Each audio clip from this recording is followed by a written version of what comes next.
A woman lies amidst the white snow, her blood staining the ground in a winter storm. Surrounding her are the richest, most dangerous men in America, and they all want her dead. Only one person steps forward. Not a cop, not a good guy. The most notorious mob boss on the East Coast, a man the entire criminal underworld fears. Why does he save her? What secret is she hiding that the mafia wants to wipe her out? And when the truth is revealed, will love be strong enough to stand against an entire criminal empire? Watch until the end. Like and comment the city you're watching in, so I know how far this story has progressed. The blizzard had been building since noon, and by 9 that evening it had turned the Catskill Mountains into something biblical and merciless. Snow drove sideways off the ridgeline, slamming against the stone face of Black Hollow Estate with enough force to rattle the leaded windows in their frames. The temperature had dropped below zero before the last car arrived. The plows had stopped running 2 hours ago. Nothing moved on the mountain road except the storm itself, and even that seemed purposeful. Like the weather understood what was happening inside and had decided to seal it off from the rest of the world. Inside, the annual winter summit of the East Coast's most dangerous men was already 3 hours deep into its second bottle of the evening. The main hall of Black Hollow had been built in 1889 by a railroad baron who wanted his guests to feel small. He had succeeded.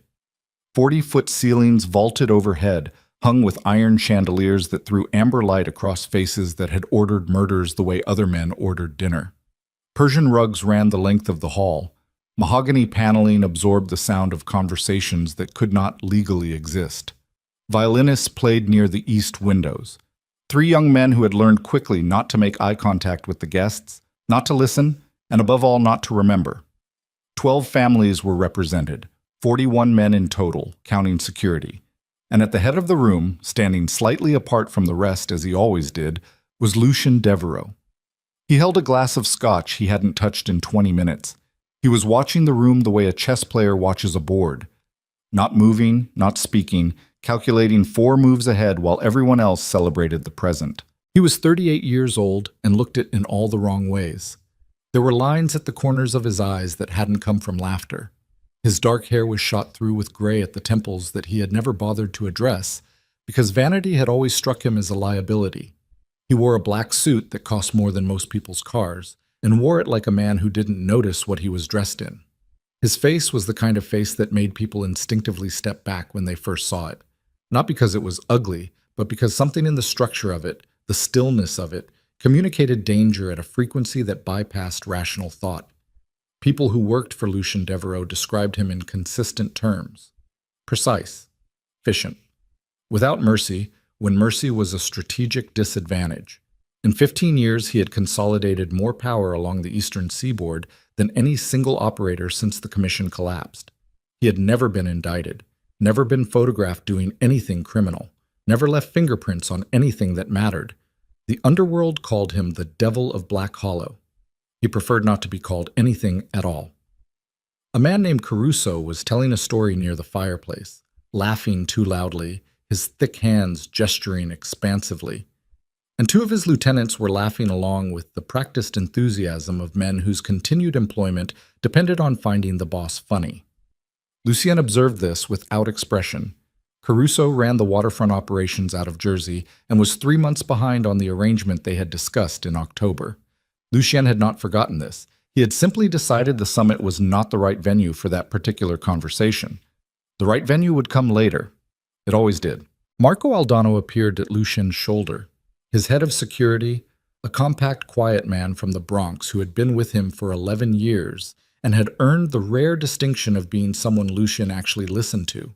He leaned close without touching. "Paletti's man keeps making phone calls outside," he murmured. "3rd time in the last hour." "To whom?" "Can't say yet. Find out before the dessert course."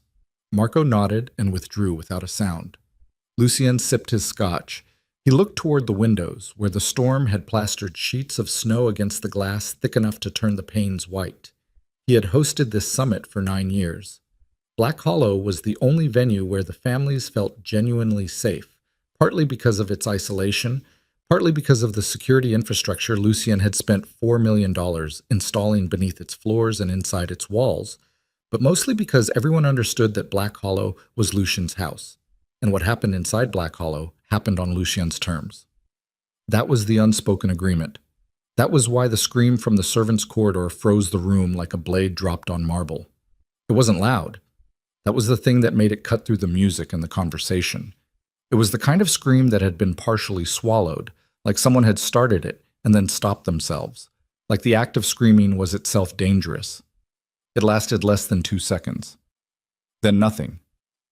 The violins stopped. Conversations halted mid-sentence. 41 men in expensive suits turned toward the sound. Lucien was already moving. He didn't run. He never ran. But he moved with a speed and directness that parted the crowd ahead of him without anyone quite deciding to step aside. He went through the main hall, down the east corridor, past the coat room and the back kitchen where 2 of the catering staff stood frozen by the rear service door with the look of people who had just seen something they desperately wanted to unsee. "Where?" Lucien said. One of them pointed at the door. He pushed through it into the blizzard. The cold hit him like something physical, driving the air out of his lungs in a cloud of vapor. Snow drove against his face and immediately soaked through the shoulders of his jacket. He had no coat. He didn't go back for one. He stood on the service steps for 2 full seconds, letting his eyes adjust, scanning the white darkness. Then he saw it. The blood was black against the snow in the poor light. A trail of it, not heavy but consistent, drops falling every 18 inches or so. It led away from the service door and curved around the side of the estate toward the garden. He followed it with his jaw set and the Scotch glass still in his hand because he had forgotten he was carrying it. She was 20 yards from the garden wall, face down in the snow. A young woman. Dark hair splayed across the white ground, soaked with blood on one side where something had opened her scalp. She was dressed in the black and white uniform of the catering staff, thin fabric designed for warmth indoors and nothing else. One shoe was missing. The bare foot was already gray. Her hand was wrapped around something at her throat. He could see the chain of it between her fingers, but not what it was. The bruises around her neck were visible from 10 feet away. Lucien stopped, stood over her for a moment, looked at the estate wall, the garden, the storm. Thought about what this meant, finding a body outside during a summit. Thought about the conversation it would require, the questions, the positions it would force him into. He felt something move through him that wasn't calculation. He handed the Scotch glass to the air. Marco was there, somehow, already, and dropped to one knee in the snow. He pressed 2 fingers to her carotid. A pulse, thin and fast, like a bird caught in someone's hand. She was breathing in shallow, rapid pulls. Her lips were starting to turn. "Get Hennessy," Lucien said. "Now." "The guests," someone started behind him. "I don't give a damn about the guests. Get the doctor to my medical wing in 3 minutes or find a new job." He got both arms under her, one beneath her knees, one across her back, and lifted her from the snow. She weighed almost nothing. He turned and carried her back through the service door and into the warmth of the estate. He walked through the kitchen. He walked through the rear corridor. He walked into the main hall. He did not take the back route. He took the direct route, straight through the center of the summit, where 41 of the most dangerous men on the eastern seaboard stood in their expensive suits with their expensive drinks, watching Lucien Devereaux carry an unconscious, bleeding woman through his own ballroom with the expression of a man whose patience for the world had reached its absolute limit. Blood dripped from her hair onto the marble floor. Nobody spoke. Not one word. Not one question. Because the man carrying her looked the way he looked precisely once in a decade, and anyone who had been in the same room the last time it happened was either in prison or in the ground. Lucien carried her through the hall and down the north corridor to the private medical wing without looking at a single guest. He laid her on the examination table himself. He stepped back. He put both hands flat on the counter behind him and stood there in the silence of that room. Snow still melting off his shoulders, blood on the front of his jacket, her blood, and stared at the far wall for a count of 10 while something worked itself through him that he didn't have a clean name for. Then Hennessy came through the door with his bag, and Lucy stepped out of the way. He stood in the corridor outside and waited. Marco appeared at his elbow without being summoned. "The guests are asking questions," Marco said. "They can ask questions." "What do I tell them?" "Tell them whoever put her in that snow is no longer welcome in this house." Marco absorbed this. And if it's one of them? Lucien looked at him. Then they're about to have a very significant problem. Hennessy worked for an hour. Lucien stood in the corridor for all of it. The guests eventually returned to their conversations, their drinks, their carefully constructed pretense that nothing had happened. A few tried to approach Lucien directly. Marco redirected all of them with a quietness that conveyed exactly the right amount of unavailability. When Hennessy finally emerged, he looked tired in the specific way that doctors look tired when they'd been working against the cold. Hypothermia, beginning stage, he said without preamble. Head laceration, serious but not critical. She didn't fracture the skull. The bruising on her neck is manual strangulation, someone's hands, recent. There are older injuries too. Rib, healed badly, probably 6 months ago. Wrist, same. She's been... He paused. Someone has been hurting this woman for a while. Lucien said nothing. She's stable. She needs rest and warmth. If she'd been outside another 15 minutes... Hennessy didn't finish the sentence. Stay close, Lucien said. Of course. Lucien went back into the room. She was on the bed now, covered, her dark hair spread carefully across the pillow. The color was coming back into her face in slow degrees. Hennessy had cleaned the wound at her temple and dressed it. Without the blood and the snow and the urgency, she looked younger than he had estimated. Mid-20s maybe. Sharp features under the bruising. Calloused hands. He noticed that. Not the hands of someone who spent their time in ballrooms. He sat in the chair beside the bed. He had questions. He could wait. He was exceptionally good at waiting.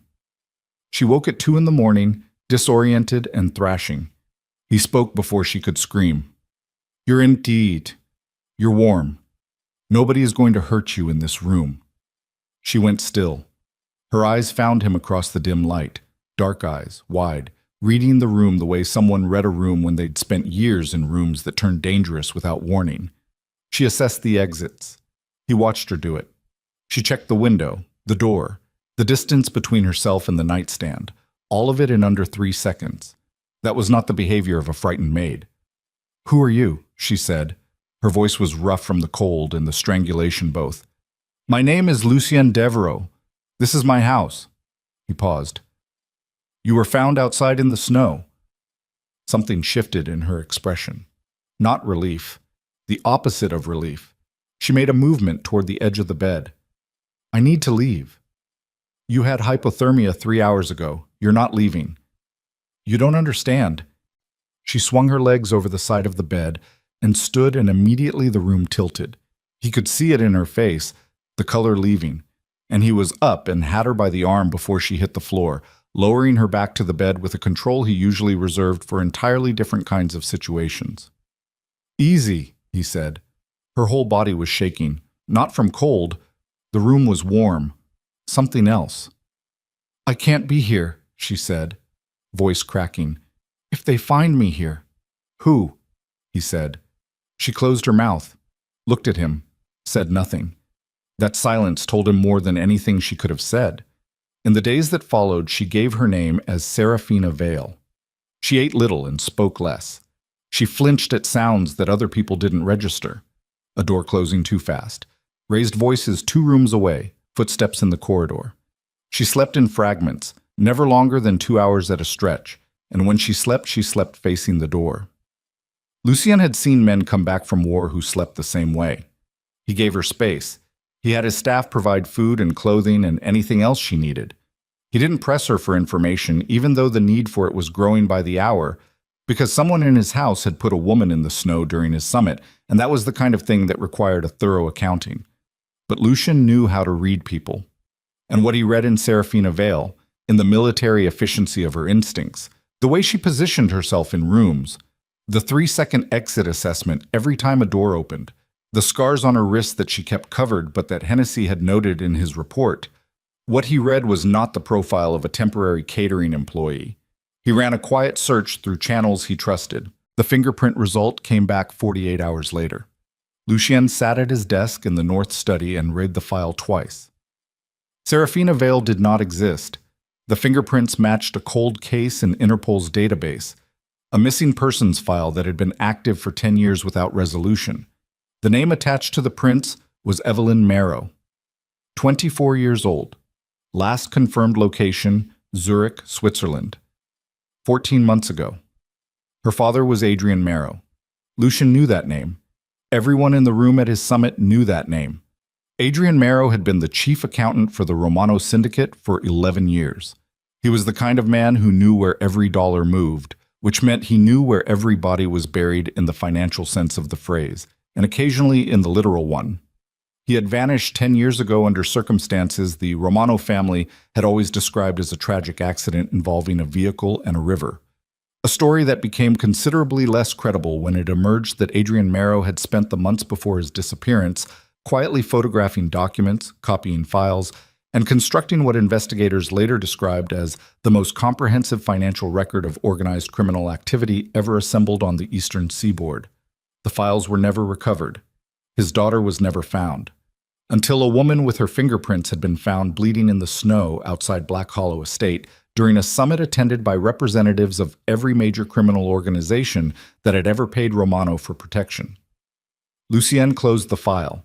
He sat with the information for a long time, turning it over, understanding the geometry of it. The daughter of Adrian Marrow, in his house, during the summit. The attack on her. Not random. Not a robbery. Someone at the summit had recognized her, and instead of reporting it through the usual channels, had decided to handle it quietly and had failed. He had two options. The first was to hand her over to Matteo Romano, who ran the family now and who would travel personally to collect her if Lucien made the call. This was the rational option. This was the option that kept Black Hollow out of a war it hadn't started and wasn't obligated to fight. The second option was the one he was already moving toward, and had been since he saw the bruises around her throat. He went to the library that evening. She was there. He had suspected she would be, because he'd noticed she gravitated toward books when she needed to feel safe, and the library was the most defensible room in this wing. She was standing at the south window, watching the darkness outside, her arms crossed over her chest. Lucien closed the door behind him. "Your name is Evelyn Marrow," he said. A long pause. She didn't turn around. "Your father was Adrian Marrow," he continued, "accountant for the Romano Syndicate. He disappeared a decade ago after assembling a financial record that would have dismantled half the criminal organizations on this coast." He paused. Those records were never found. She was very still. "I know who you are," he said. "I know why you were in this house, and I know why someone put their hands around your throat in my garden." She finally turned from the window. Her face was controlled. It had taken her a moment to get it there. He had caught the flicker before the control came down, but it was controlled now. "So what happens next?" she said. Flat. Not a question so much as an acknowledgement that something was about to be decided about her life, and she was waiting to hear what. "I want to know who attacked you." "I told the doctor I fell." "You told the doctor a story that a man who has run a criminal operation for 15 years immediately identified as a story." He held her eyes. "Who was it?"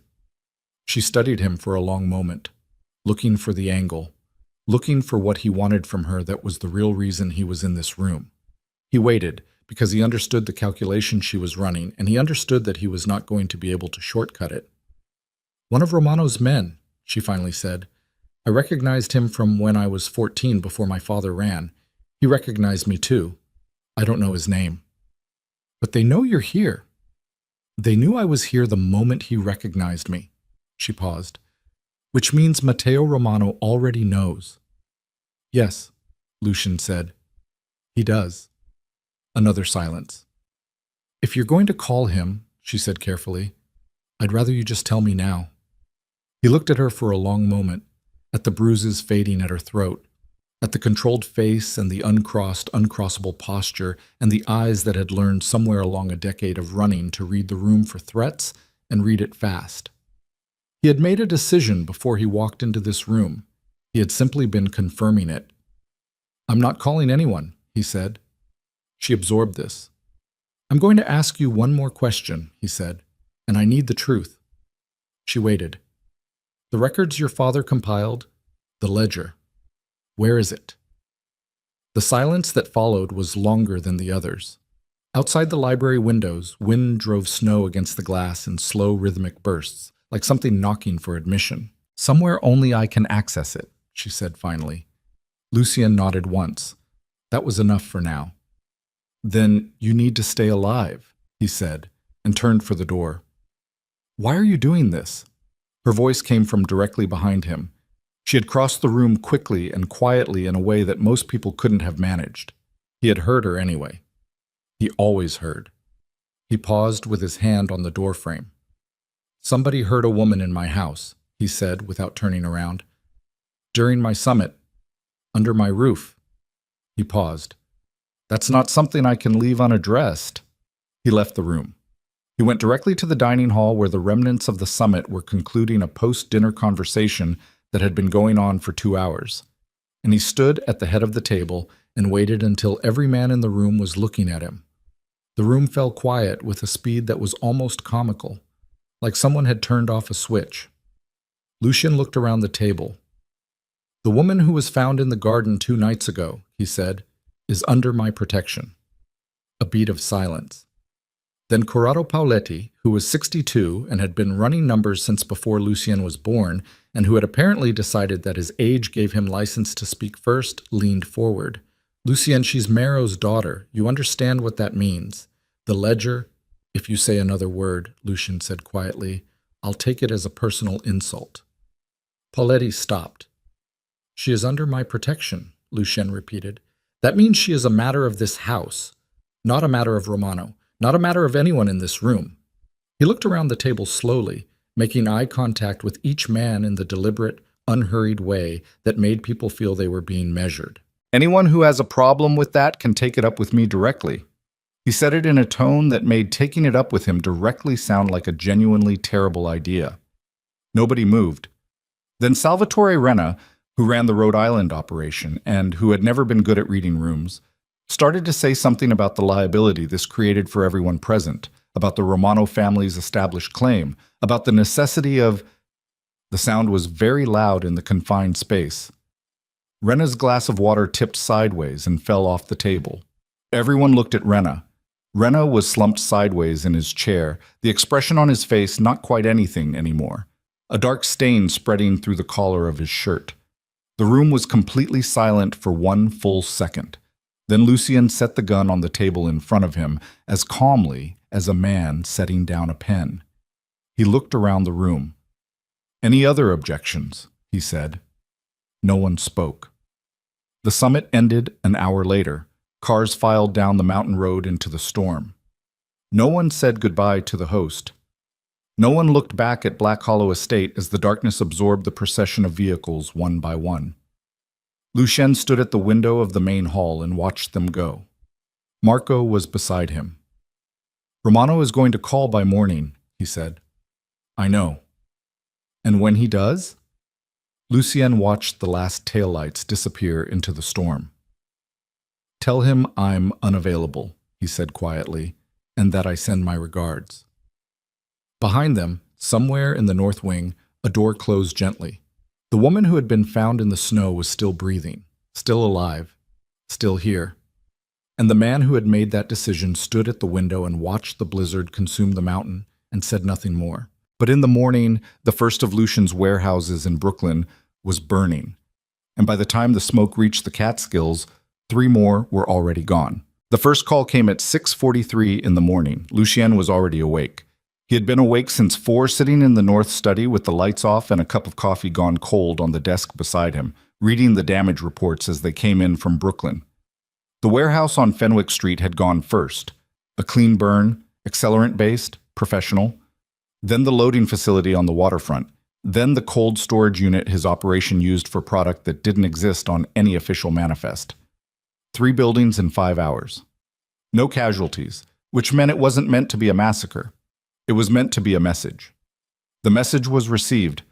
Marco knocked once and entered without waiting, which was the arrangement. Knocking was courtesy, waiting was a waste of time. He held out the phone. "Romano," he said. Lucien looked at the phone for a moment. He picked it up. "Matteo," he said. The voice on the other end was younger than the name deserved. Matteo Romano was 31, which meant he had inherited the family at 21 and had spent the intervening decade trying to fill his father's absence with a specific kind of brutality that mistook volume for authority. His voice was smooth in the practiced way of men who had been coached on presentation. It made Lucien tired to listen to. 3 buildings, Lucien. Consider them a courtesy. A courtesy, Lucien repeated. A demonstration of restraint. A pause, calculated for effect. Give me the girl. I'll have someone there by noon. The arrangement between our families continues as normal. No more fires. Lucien looked at the cold coffee on his desk. The arrangement between our families, he said slowly, involves a mutual understanding about jurisdiction. My house is my jurisdiction. The woman in my house is my concern. The woman in your house is Adrian Marrow's daughter. She is Romano business. She is bleeding from injuries sustained under my roof. That makes her Black Hollow business. A beat of silence. When Matteo spoke again, the smoothness had thinned slightly, just enough to hear the thing underneath it. You're making this personal. You burned 3 of my buildings before 7 in the morning, Lucien said. You made it personal. He ended the call.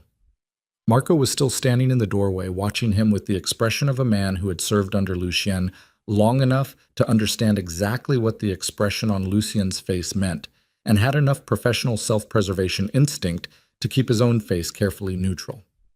Start calling in everyone we have in the city, Lucien said.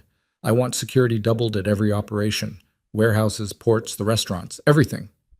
That's going to cost. I know what it costs. Marco nodded. And get Hennessy. I want to know how she slept. The answer, when it came, was that she hadn't. Hennessy had checked on her at 5 and found her sitting upright in the chair in the corner of the medical room with her knees drawn to her chest and her eyes open in the dark. She had said she was fine. He had noted, in the clinical way Hennessy noted everything, that her hands had been shaking. Lucien went to the room at 7:30. He knocked, a different thing than Marco's knock, a deliberate slowness to it that gave her time, and opened the door. She was dressed.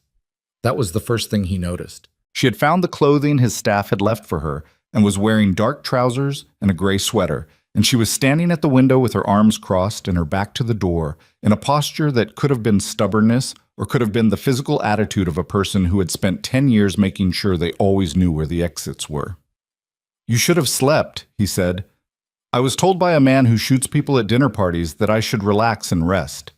She turned from the window. Her face was sharp in the morning light. The bruising at her throat had deepened overnight. A yellow-green around the edges now, purple at the center. 3 buildings burned in Brooklyn. I heard your staff talking. He stepped into the room. That's being addressed. Romano doesn't warn people. He demonstrates. Her eyes were steady on him.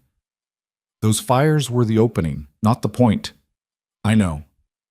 He's going to keep going until you give me up, or until one of you is finished. She said it without drama, as a factual assessment. I've watched this pattern before. My father watched it from the inside. Lucien crossed to the small table by the window and set down the coffee he had brought. Sit down. I'd rather... Please sit down.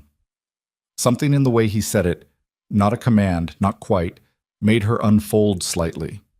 She sat on the edge of the bed with the posture of someone who had never fully learned how to occupy furniture without being ready to leave it. He sat across from her. Tell me about the ledger, he said. She looked at him. Not what's in it. Not where it is. Tell me what it would take to access it. A long pause. My father didn't trust banks, she said finally. He didn't trust digital storage. This was 15 years ago. He'd seen enough to know that anything digital could be found or destroyed. He built a physical system, encrypted documents split across multiple locations, none of which makes sense without the others. She stopped. And an access component that only exists with me. Biological? I'm not telling you that. Fair enough. He leaned forward, forearms on his knees. If Romano takes you, can he access it? Not without me. Not without my cooperation. Her jaw tightened. Which is why they've always wanted me alive. Mostly. What changed? She looked at him steadily. The man who recognized me at your summit. He was sent by Matteo. Not the old guard.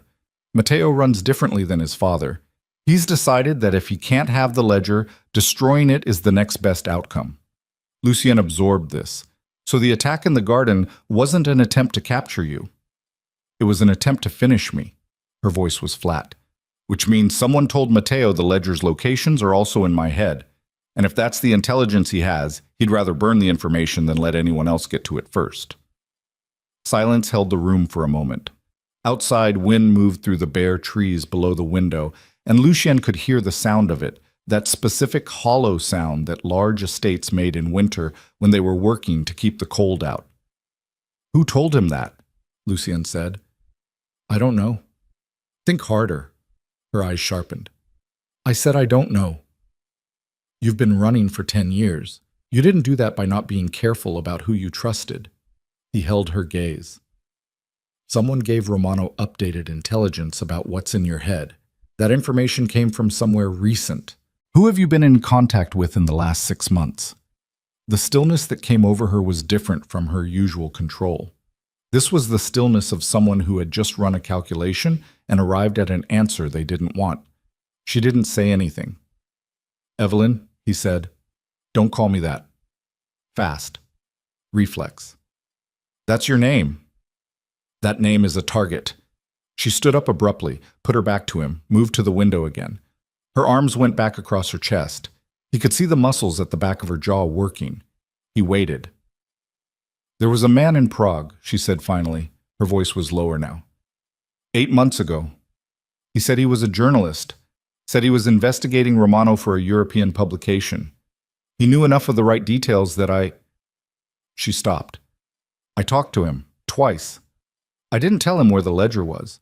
I didn't tell him about the access component, but I confirmed it still existed. And that was enough, Lucien said.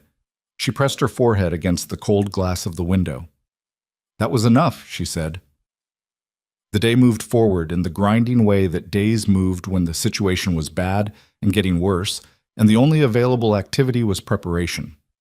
Lucien's men worked through the morning, reinforcing the estate's perimeter, repositioning surveillance, running checks on every member of the catering and domestic staff who had been present at the summit. Marco handled the operational details with his characteristic efficient silence, appearing at Lucien's shoulder every 90 minutes with updates delivered in as few words as possible. 2 of the summit guests had already reached out through intermediaries, not to express concern, but to quietly establish that they were not involved and wished to be considered neutral parties. Lucien found this interesting. Neutral parties did not typically feel the need to announce their neutrality unless they had reason to suspect they might be suspected. He filed this information away. He found Evelyn in the library at noon. She had pulled 3 books from the shelves and wasn't reading any of them, which he suspected was the point. The books were arranged on the table in front of her, and she was staring at the far wall with the expression of someone engaged in a conversation that was happening entirely inside their own head. She didn't look up when he came in.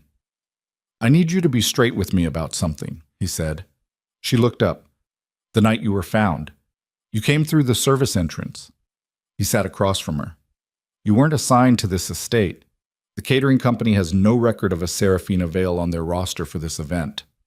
A beat. I know, she said. You got yourself inside deliberately. Yes. Why? She looked at the books on the table, then back at him. I've been tracking Romano's communications for 2 years. I knew about the summit. I knew the ledger's information would be most valuable if I could get it directly to multiple parties at once, parties who had their own reasons to want Romano finished. She paused. I needed to get inside the room. I needed to identify which of the men present might be willing to work against Romano in exchange for what my father built. Lucien sat back. You weren't running, he said slowly. You were hunting. She said nothing. And Romano's man made you before you could finish. Yes. He let out a long breath through his nose, looked at the ceiling. How long have you been planning this? 18 months. Alone. Yes. He looked at her for a long moment. There was something in her face now that wasn't the controlled blankness, something more honest than that, or maybe just more exhausted. The kind of face a person made when they had been operating at full capacity for so long that the machinery was beginning to show through the surface. That was either very brave, he said, or very stupid. My father used to say those were the same thing. Your father ended up at the bottom of a river. Her expression didn't change, but something moved behind her eyes, quick and then controlled, like something surfacing and being pushed back down by force of habit. I know where my father ended up, she said quietly. He recognized the misstep immediately. I'm sorry, he said. That was accurate. She closed one of the books on the table, a precise movement. Don't apologize. I don't need that from you. What do you need? She looked at him. Help me finish what he started, she said. Not for power, not for money. I don't want anything from Romano's empire. I want it dismantled. Her voice was steady, and there was a quality to it that was different from anything she'd said before. Stripped of the wariness, or maybe so deeply committed to the thing being said that the wariness didn't have room. The network my father documented, politicians, judges, federal agents, people who are still operating, still protected, still burying bodies. She paused. I've been carrying this for 10 years. I need someone who has the reach to help me use it. Lucian studied her. And you decided that someone was me, he said. You're the only one in that room who I was reasonably confident wasn't already paid for by Romano. A reasonably low bar. In this industry, it's the highest bar available. He almost smiled. He didn't, but the muscles at the corner of his mouth moved in a way that someone paying close attention might have noticed. He was paying close attention. I'll think about it, he said. While you think, Matteo Romano is... I said I'll think about it. He stood. In the meantime, stay in this wing. Don't go near the outer rooms. Don't approach any staff you don't recognize. He paused at the door. And eat something. Hennessy says you haven't eaten since yesterday morning. He left before she could respond. The afternoon brought 3 more pieces of bad news in rapid succession. The first was from the waterfront, one of Lucien's port captains, a man named Dressler who had run the overnight operation for 6 years without incident, had been found that morning on a pier in Red Hook. Silver coins had been sewn into the skin of his palms. It was a signature, Romano's signature, old world and theatrical, and meant to send a specific message about what happened to men who worked for the wrong people.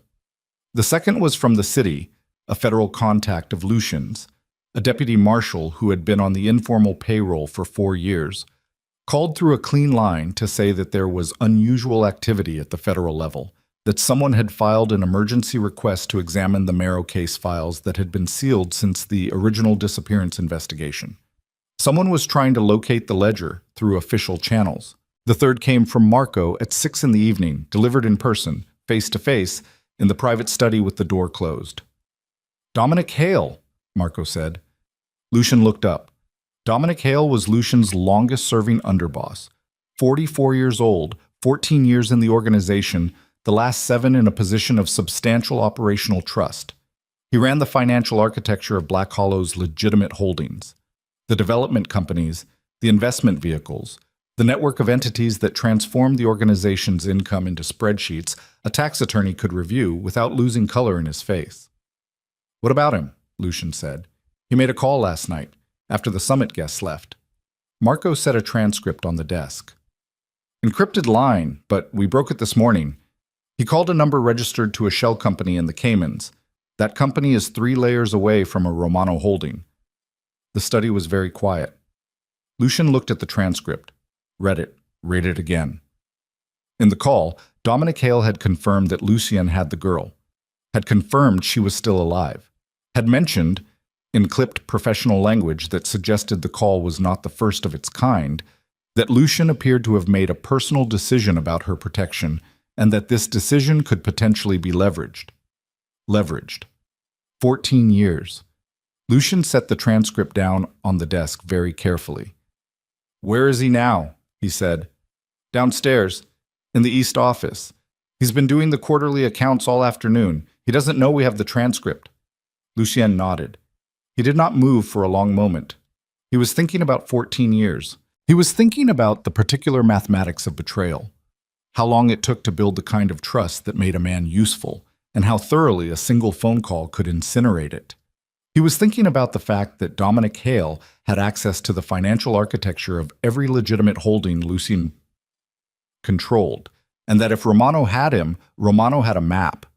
He was also thinking about Evelyn in the library, 18 months of planning alone and a father at the bottom of a river. He stood up. "Don't let him leave the building," he said. He went down the stairs to the East office. Dominic Hale was at the desk, as advertised. A thick-set man with reading glasses pushed up on his forehead and a spreadsheet open on the laptop in front of him. He looked up when Lucien came in and did what he always did, which was start to say something about the accounts, something procedural and professional. Lucien closed the door. Dominic stopped speaking.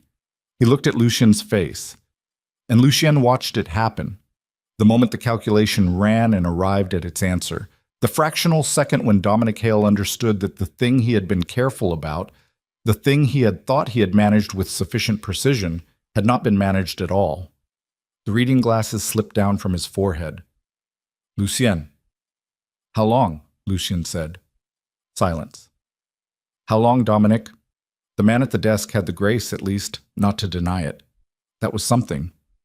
He took off his glasses entirely and set them on the desk with the specific, careful gesture of a man who understood that his hands should be visible and still.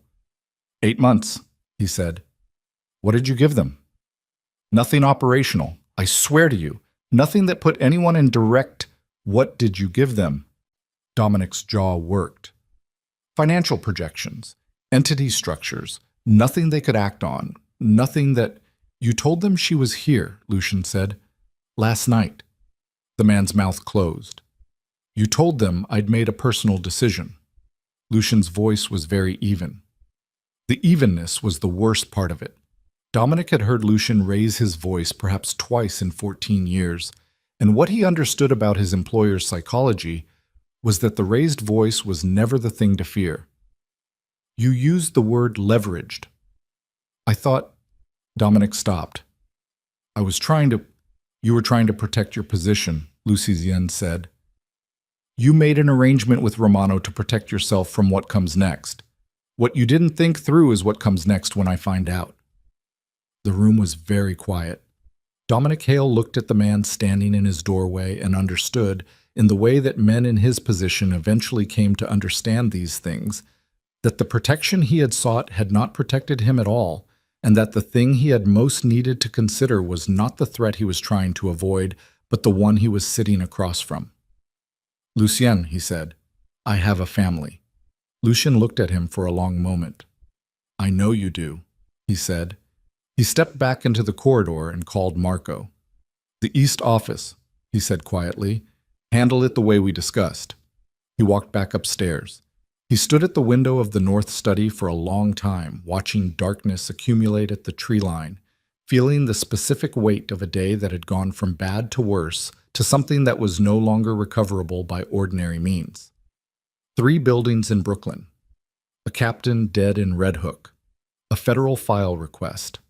14 years turned inside out on the desk of the East office. And a woman 1 floor below him who had walked into the lion's den on purpose, with 18 months of planning and no backup, because she was the last person alive who believed the thing her father died for was worth finishing. He heard her in the corridor at 9 that evening. Her footsteps were distinctive, that quiet efficiency. And he stepped out of the study. She stopped when she saw him. She had a glass of water in one hand, and she was dressed for sleep, her dark hair loose, and for a moment in the corridor light, she looked exhausted in a way she had been too controlled to show before, the careful architecture of her composure showing its fatigue. "Someone in my organization gave you up," he said. She absorbed this without visible reaction. "Is it handled?" "Yes." She looked at him. "How bad is it?" "Bad enough." He paused. "Romano knows more about my operations than I realized. I'm going to need to spend the next week repairing the exposure." She was quiet for a moment. "I'm sorry," she said. "That's because of me." "No. That's because a man I trusted for 14 years made a decision for money." He looked at her directly. "That's his failure, not yours." She stood in the corridor holding her glass of water, and he stood in the doorway of his study, and between them was all of it. The fires and the dead captain and the transcript and the ledger and 10 years of a woman running through Europe under different names because her father had tried to do the right thing and paid for it in the specific currency that men in this world paid for that kind of decision. I want to help with the repairs, she said. You're not. I know how Romano's financial architecture works, she said. I've been studying it for 2 years. If they've mapped your legitimate holdings, I can help you identify where the exposure is. She held his gaze. Let me help. I didn't come here to be kept in a room. He studied her. Tomorrow morning, he said. We'll work on it together. She nodded, turned to go back to her room. Evelyn, he said. She turned back. You said your father taught you to fight, he said. He taught you well. Something moved in her face, old grief, and something alongside it that wasn't quite gratitude but lived in the same neighborhood. She didn't say anything. She turned and went back to her room and closed the door softly. Lucien stood in the corridor alone. He went back into the study. He pulled out the list of everything Dominic Hale had accessed in the past 8 months. He started reading. He was 3 pages in when Marco appeared in the doorway with the expression he wore when the news was the kind that required sitting down to receive it. We have a problem, Marco said, bigger than the accounts. Lucien looked up. Rena's people, Marco said. The man you shot at the dinner. His organization is claiming it was unprovoked. They're saying they want to sit down. He paused. They've already talked to Romano. They're aligning. Lucien set down the papers. How many of Rena's men? 60. Maybe more. They're well-funded and they're angry. Marco crossed his arms. And that's not the worst of it. He paused one more beat. The specific pause of a man choosing how to deliver information that was going to significantly alter the evening. Caruso called.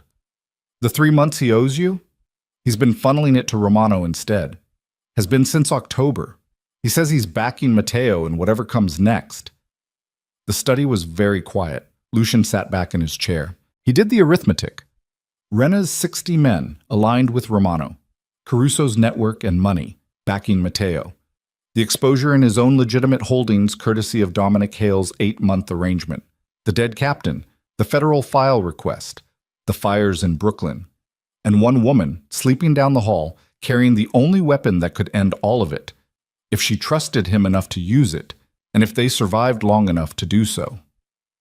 He looked at Marco. How many of our people can we count on without question, he said. Marco thought about it honestly, which Lucien valued. 30, maybe 35 if we call in the Boston crew. Against 60, plus Romano's full apparatus. Get them here, Lucien said. All of them. By morning. Marco left. Lucien sat alone in the study with the papers from Dominic Hale's file spread across his desk, and the weight of what the next weeks were going to cost settling across his shoulders like something physical. He was not afraid. He had not been afraid of opposition in a very long time, but he was sober about the mathematics. He picked up his phone. He called a number he had not called in 3 years. A man in Washington who owed him a debt of the kind that didn't appear in financial records. A man who had access to a specific kind of federal machinery. The phone rang 4 times, picked up. It's Devereaux, Lucien said. I need a conversation about the Marrow case files. Tonight, if possible. He paused. Yes, all of them. I need to know who filed the emergency access request this morning, and I need to know before the request is processed. He listened. I understand the risk, he said. I also understand what I did for you in 2019, and I know you understand it too. Another pause. Good, Lucien said. I'll expect the call. He ended it. He set the phone on the desk. Across the estate, somewhere in the east wing, a door banged against its frame in a gust of wind off the mountain. A sound like something trying to get in, or trying to get out. The old house working against the cold the way it always had, indifferent to what was happening inside its walls. And then his phone lit up again. Not the Washington number. An unknown number. He answered it. A voice he recognized immediately. Matteo Romano, but different from the morning call. Stripped of the smoothness. Something underneath it now that was either anger or excitement, and in Lucien's experience, those two things lived so close together in men like Matteo that the distinction rarely mattered. "I know about Hale," Matteo said, "and I know you dealt with him, which means you know how deep the exposure goes." A pause. "It's not just the legitimate holdings, Lucian. It goes further than that. You want to know how much further? You bring me the girl by midnight tomorrow." Lucien said nothing. "She's not worth this," Matteo said. "No woman is worth what's coming. You've run this coast for 15 years, and you've done it by being smarter than everyone in the room. Be smart now. Give her to me, and we close this tonight." Lucien held the phone against his ear and looked at the study door, the closed door behind which the corridor led to the room where Evelyn Marrow was sleeping, or trying to, or sitting in the dark with her arms around her knees the way Hennessy had found her at 5 in the morning. He thought about what Matteo had said. He thought about how much he knew about the exposure in his own organization. He thought about 35 men against 60, plus Romano's full reach. He thought about a girl in the snow. "No," he said. Dead silence on the line. "Last chance," Matteo said. "Go to hell, Matteo." He ended the call. He sat in the quiet of his study with the phone on the desk and the papers spread around him and the cold pressing against the windows from outside, and he felt the decision settle into place the way decisions settled when they were final. Not light, not clean, but solid. The kind of thing you could put your weight on even when the ground around it was giving way in every direction. Lucien sat with the phone face down on the desk and did not move for a long time. The study had that particular quality of silence that large houses develop in the deep hours of winter nights. Not quiet exactly, but pressurized, like the walls were holding something back. He could hear the heating system working. He could hear wind against the north face of the estate. He could hear, distantly, the sound of his own breathing, which was slower and more controlled than the situation probably warranted. He pulled the papers back toward him. He was looking for the shape of the exposure Matteo had referenced. Dominic Hale's financial access had been substantial, but theoretically contained: the legitimate holdings, the investment vehicles, the shell architecture. What Matteo had said was that it went further. That phrase had a specific weight to it, the weight of a man who knew something and was deciding how much of that knowledge to deploy as leverage versus how much to keep back. Lucien understood leverage. He had used it for 15 years. He understood that Matteo's call had not been a threat. It had been a demonstration, a proof of concept. "I have something you don't know about yet, and I can make your night significantly worse before morning if I choose to." The question was what? He called Marco back into the study at 11, and they worked through the Hale materials side by side for 2 hours, cross-referencing the access logs against the actual operational files, mapping the timeline of what Dominic had seen and when. It was painstaking, and it was necessary, and by 1 in the morning they had identified 3 areas of concern, 2 manageable, 1 significantly less so. The significantly less manageable one involved a federal asset, not the deputy marshal, who was contained and whose arrangement was clean. Something older. A file that Dominic had accessed 14 months ago, well before his Romano arrangement according to the timeline, which meant the access had a different origin. The file related to a federal informant inside Lucien's organization, an informant whose existence Lucien had been aware of for 9 months and had managed carefully, feeding specific information and starving others, the standard approach when you knew the wire was in the room. But the file Dominic had accessed was not the current informant file. It was a sealed file from 7 years ago. Lucien looked at it for a long time. "Pull everything we have on the Carver operation," he said. 2017, all of it. Marco left. Lucien sat alone. The Carver operation in 2017 had been a federal task force targeting Northeast organized crime, a 2-year investigation that had ended without indictments because key evidence had been deemed inadmissible. At the time, Lucien had considered it a fortunate outcome and had not examined it too carefully, because in his experience, fortunate outcomes were best accepted without excessive scrutiny. He was beginning to suspect that scrutiny had been overdue. Marco returned at 1:45 with the files. They read through them together. By 2:30, Lucien understood. The Carver operation had not failed due to inadmissible evidence. The evidence had been made inadmissible, deliberately.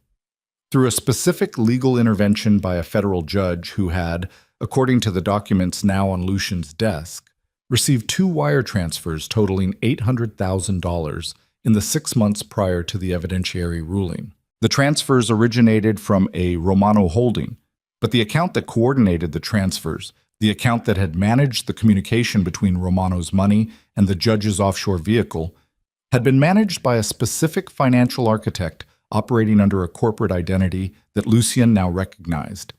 It was one of Dominic Hale's entities. Lucian set the paper down. He sat back. Dominic Hale had not been recruited by Romano 8 months ago. He had been Romano's man for 7 years, possibly longer. The 8 months was the duration of his active reporting on Evelyn's situation, a specific tasking layered on top of an arrangement that had existed since before Lucian knew Evelyn Marrow existed. 7 years. He thought about every conversation in those 7 years, every strategic decision Dominic had been present for, every financial structure he had built, every legitimate holding he had touched. He thought about how much of what he believed was secure was actually exposed. He thought about the $200 million in legitimate assets that Dominic had managed for the past 4 years.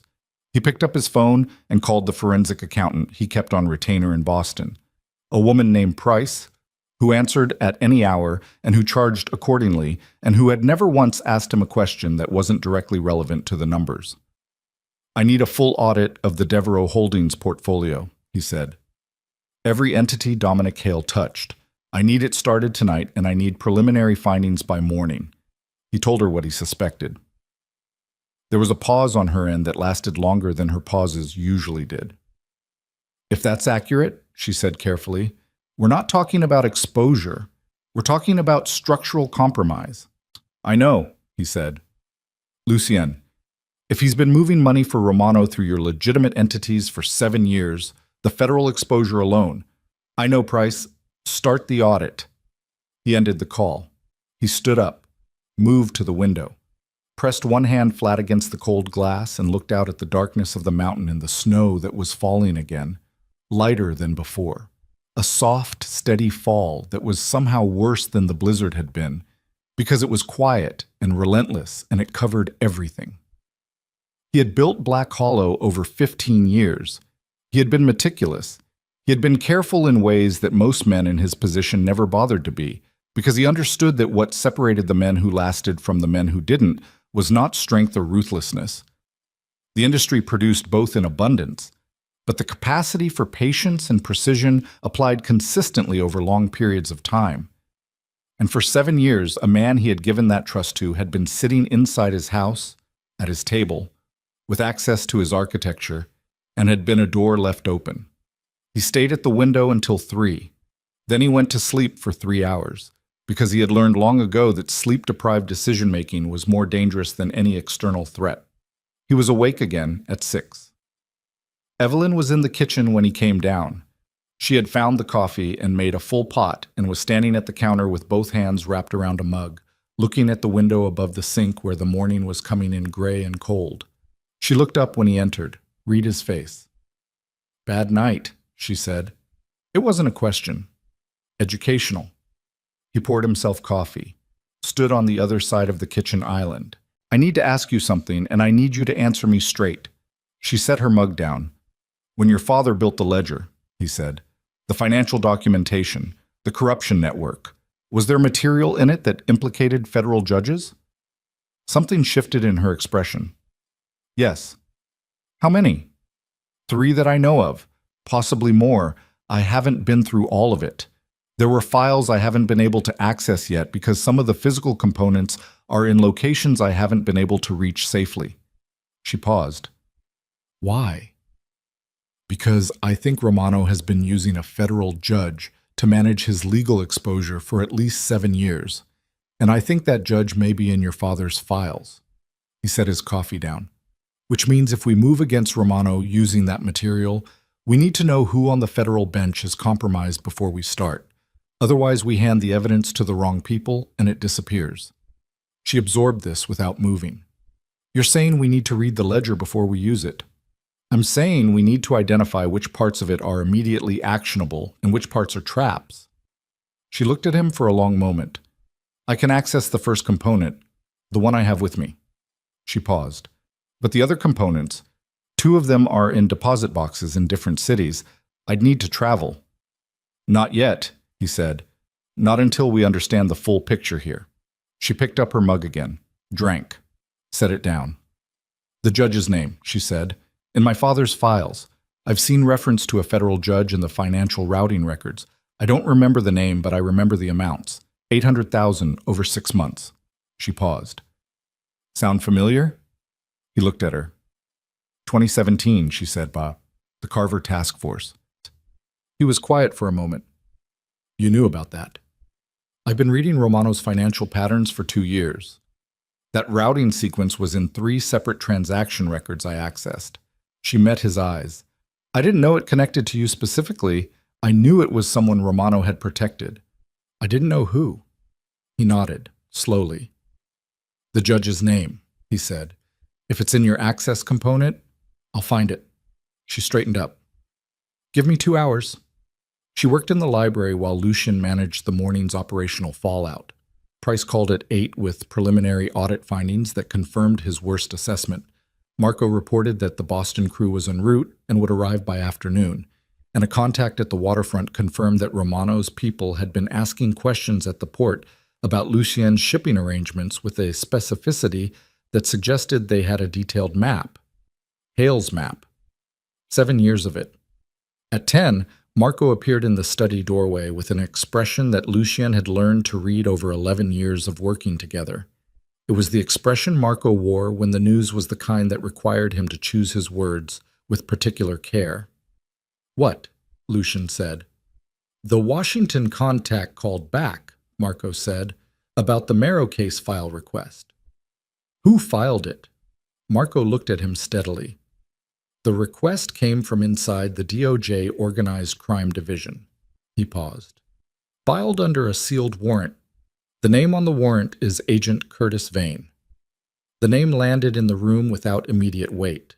Lucien processed it for a moment. I don't know that name, he said. No, Marco said, but she might. Lucien went to the library. Evelyn was at the table with a small fireproof case open in front of her. The access component, which turned out to be a series of photographic negatives and a handwritten cipher key in her father's handwriting, held together with a rubber band that had aged to brittleness. She was working through them methodically, cross-referencing against a notation system she was reconstructing from memory. She looked up when he came in. Curtis Vane, he said. She went very still. The stillness was different from her usual control. This was the stillness of a person who had just heard a sound that the body recognized before the mind caught up. The primal freeze, the held breath. Where did you hear that name, she said.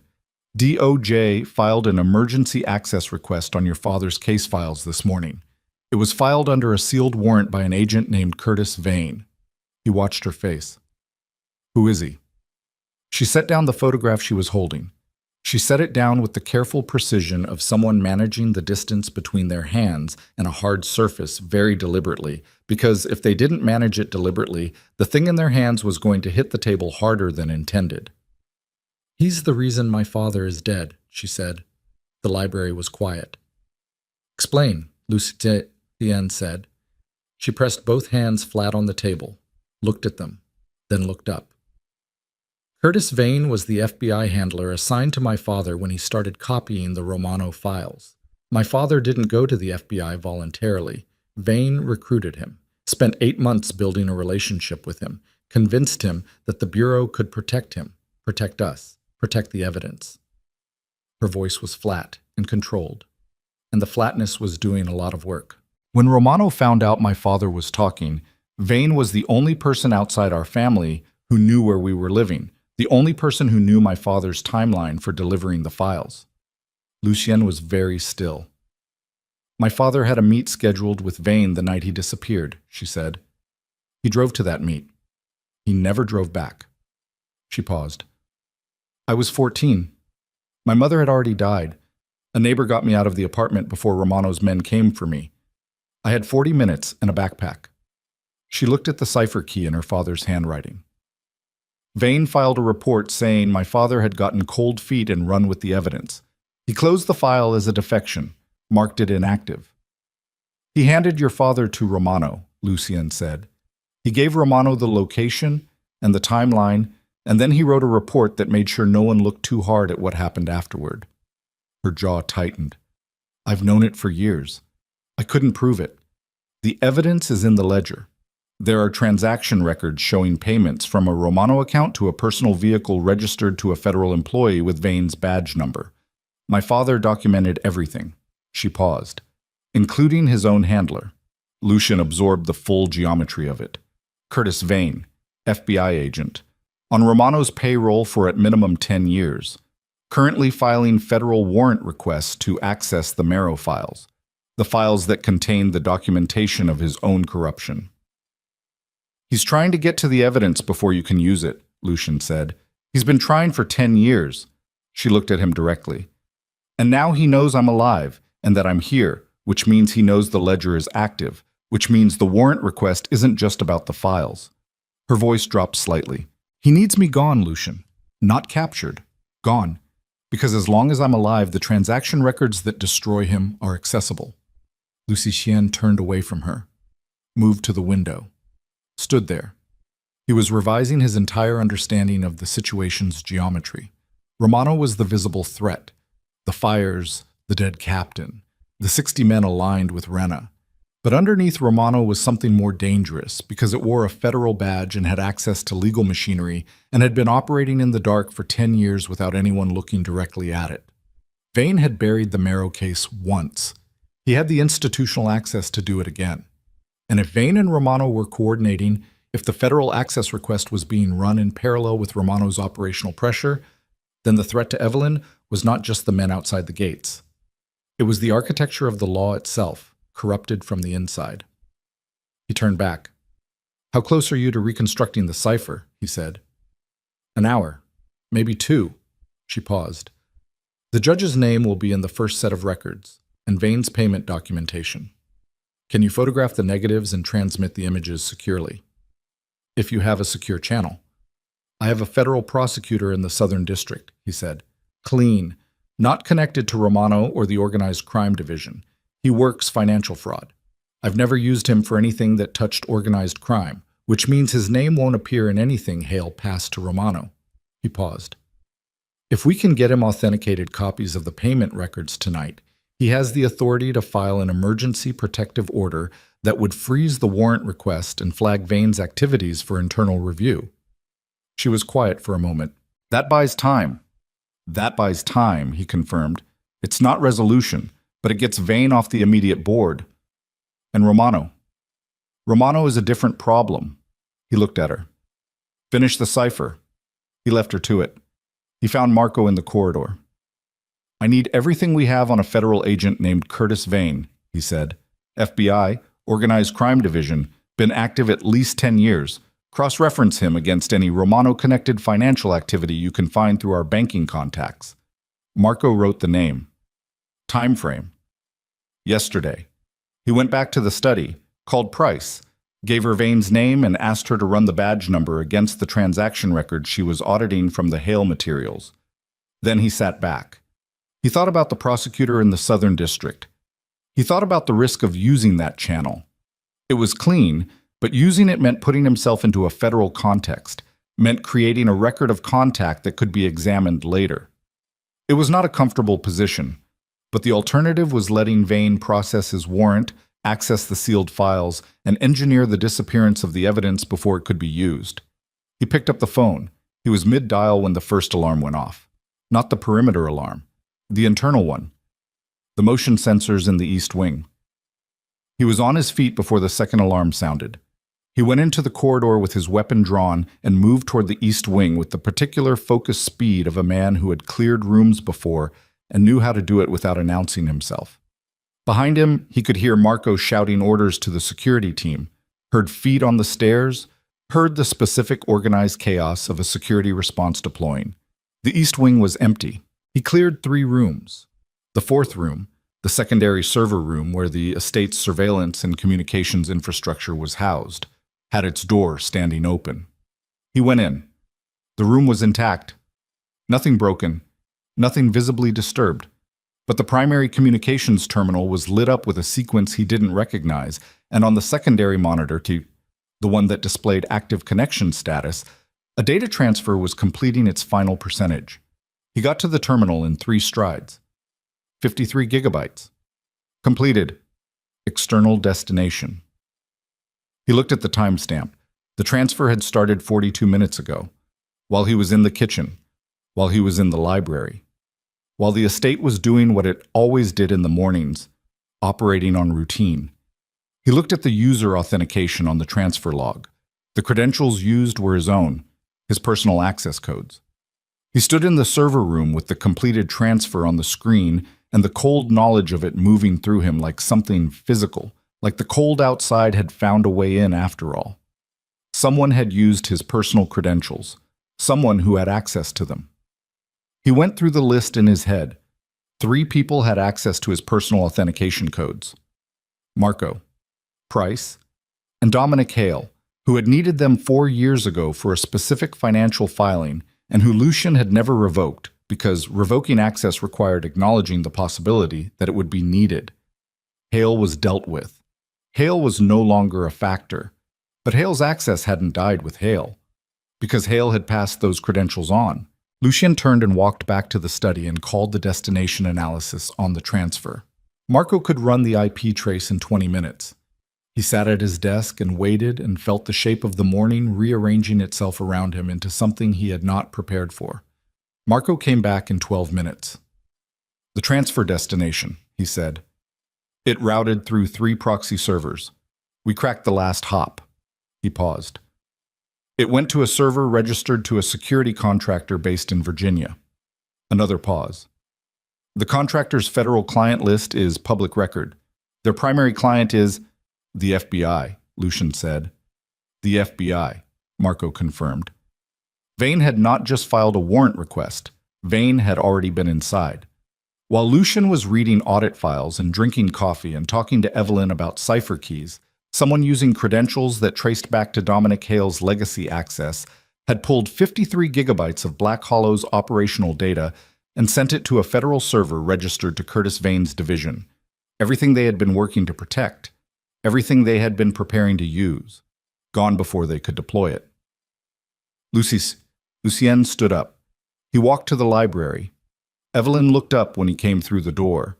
She read his face in the specific way she had, that 3-second assessment, exits and threats and emotional register, all of it processed and categorized before he had crossed the threshold.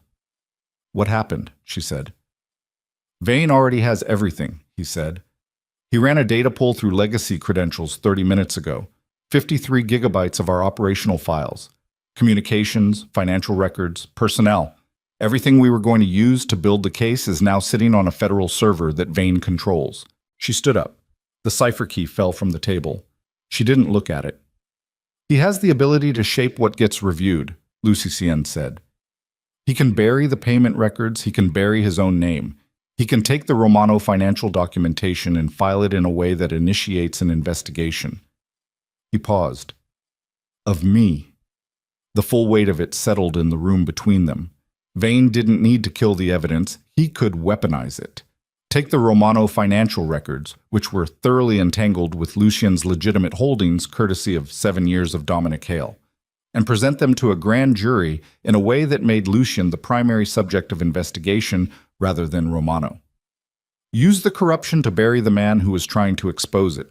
It was elegant. Lucian could acknowledge that even now. The negatives, he said. Your access component. Does Vane know it exists? He knows my father built a failsafe. He doesn't know the form it takes. She looked at the fireproof case on the table. He knows I'm the access point, which is why he needs me gone. But the negatives themselves. Physical copies of the original transaction records. Not digital, not transmissible. Lucian looked at the case. That's the only thing that doesn't exist on a server Vane controls. She understood immediately. If we can get the physical documentation to your prosecutor tonight, before Vane can file his version of events, yes. He moved to the table.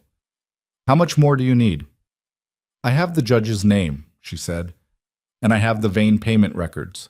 3 transactions, dates, amounts, the Romano account of origin. She held up a photograph, a negative image, her father's handwriting visible in the margin notations. This is enough to open an investigation that Vane can't control, enough to flag him to the DOJ Inspector General. If it gets there, Lucian said. If it gets there, she agreed. He looked at her. She was standing with the photograph in her hand and the cipher key on the floor and the controlled face that wasn't quite as controlled as usual, the exhaustion showing through the architecture of it in ways it hadn't before.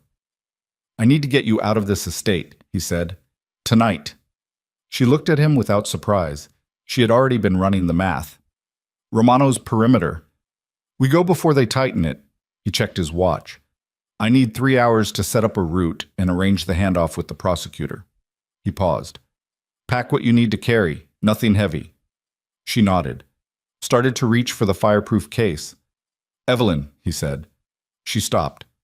He stood in the library doorway, and for a moment, a brief moment, the kind that didn't announce itself and didn't last long enough to be examined, he looked at her the way a man looked at something he understood he might not be looking at much longer. Something in that look that was not strategic, not calculated, something considerably less comfortable than either. We're going to finish this, he said. She held his eyes. My father said the same thing, she said quietly. It was not meant as a wound. It landed as one anyway. He left the room. He was halfway down the corridor when Marco's voice came through the radio, clipped and urgent, with the specific frequency shift that meant the news was immediate and bad. North perimeter. We have vehicles. Multiple. Coming up the mountain road. Lucian stopped walking. How many? He said into the radio. 6 vehicles, at least. A pause filled with static and background sound. Lucien, they're not slowing down. He looked back toward the library. He looked toward the front of the estate. He thought about the 53 gigabytes on Vane's server. He thought about the negatives in the fireproof case. He thought about 35 men and 6 vehicles coming up the mountain road in the dark. He thought about a woman in the snow, barely breathing, one hand wrapped around a silver pendant. And the thing that had been cold in him for 15 years, the precise, patient, calculating cold that had built Black Hollow and buried its enemies and survived everything the Underworld had directed at it, that cold cracked, not broke, cracked, like ice under pressure. Like something that had been frozen long enough deciding, finally, that it was done being cold. Hold the north gate, Lucian said into the radio. Do not engage until I give the order. He was already moving. He went back to the library in 8 strides, pushed through the door, and crossed to the table where Evelyn stood with the fireproof case already latched in her hand. She had heard the radio. She had the photograph negatives secured and the cipher key folded inside the case, and she was wearing her coat. She had been ready before he came back for her. That registered somewhere. How many exits does this building have that they won't know about, she said. 2. The tunnel under the east foundation comes out 200 yards into the tree line, and the service elevator in the north kitchen that drops to the maintenance level. There's a crawl access to the generator housing from there. He looked at her. The tunnel is faster, but it's a straight line. If they have anyone positioned in the trees, they do, she said.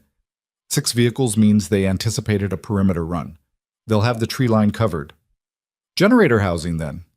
He took her arm, not roughly, but with the directed pressure of a man moving toward a specific outcome at speed. Stay behind me. Don't stop moving regardless of what you hear. If I go down, you're not going down. If I go down, he repeated firmly, you take the case and you run. You don't look back. You get to the prosecutor. She looked at him for exactly 1 second. Don't go down then, she said. They moved. The estate was in controlled chaos. Not panic, because Lucien's people were trained past panic, but the specific high-velocity efficiency of a security operation responding to an imminent breach. Men moved through corridors in pairs, weapons out, communications clipped and professional through the radio network. Marco's voice was everywhere, calm and precise, coordinating the defensive response with the efficiency of a man who had run these drills enough times that the real thing was just a drill with higher stakes. Lucien moved Evelyn through the north corridor, past the coat room, through the kitchen. One of his men, Garrett, a former Army Ranger who had been with the organization for 4 years, fell in behind them without being told, covering their six with a short-barreled rifle and the particular stillness of a man who had been in actual combat and knew the difference between alertness and anxiety. They reached the north kitchen. Through the windows above the sink, Lucien could see the front approach. Headlights on the mountain road, 6 sets of them, spreading out as the vehicles reached the estate's outer wall. They were deploying in a fan pattern, coordinated, professional, not Romano's usual style. Romano used numbers and aggression. This was tactical. This was planned with a different kind of mind. "That's not just Romano's people," Lucien said. Evelyn was already at the window beside him. She looked at the headlight pattern. Something in her face tightened. "Vane," she said. "He has private contractors he uses. Off-book. He used them in Prague. That's how I know the operational signature." She turned from the window. "This isn't a kidnapping attempt. This is a termination operation." Lucien processed this in approximately 1 second. If Vane was running this alongside Romano, if federal resources were being deployed through private contractors to provide deniability, then this was not a situation that ended with negotiation or with Lucien shooting the right person. This was a situation that ended with everyone inside this building either dead or in custody, and the distinction between those two outcomes would be managed by Curtis Vane from a server room in Virginia. "The generator housing," he said. "Now." They went through the service door into the utility corridor, down the stairs to the maintenance level, and through the low concrete passage to the generator housing.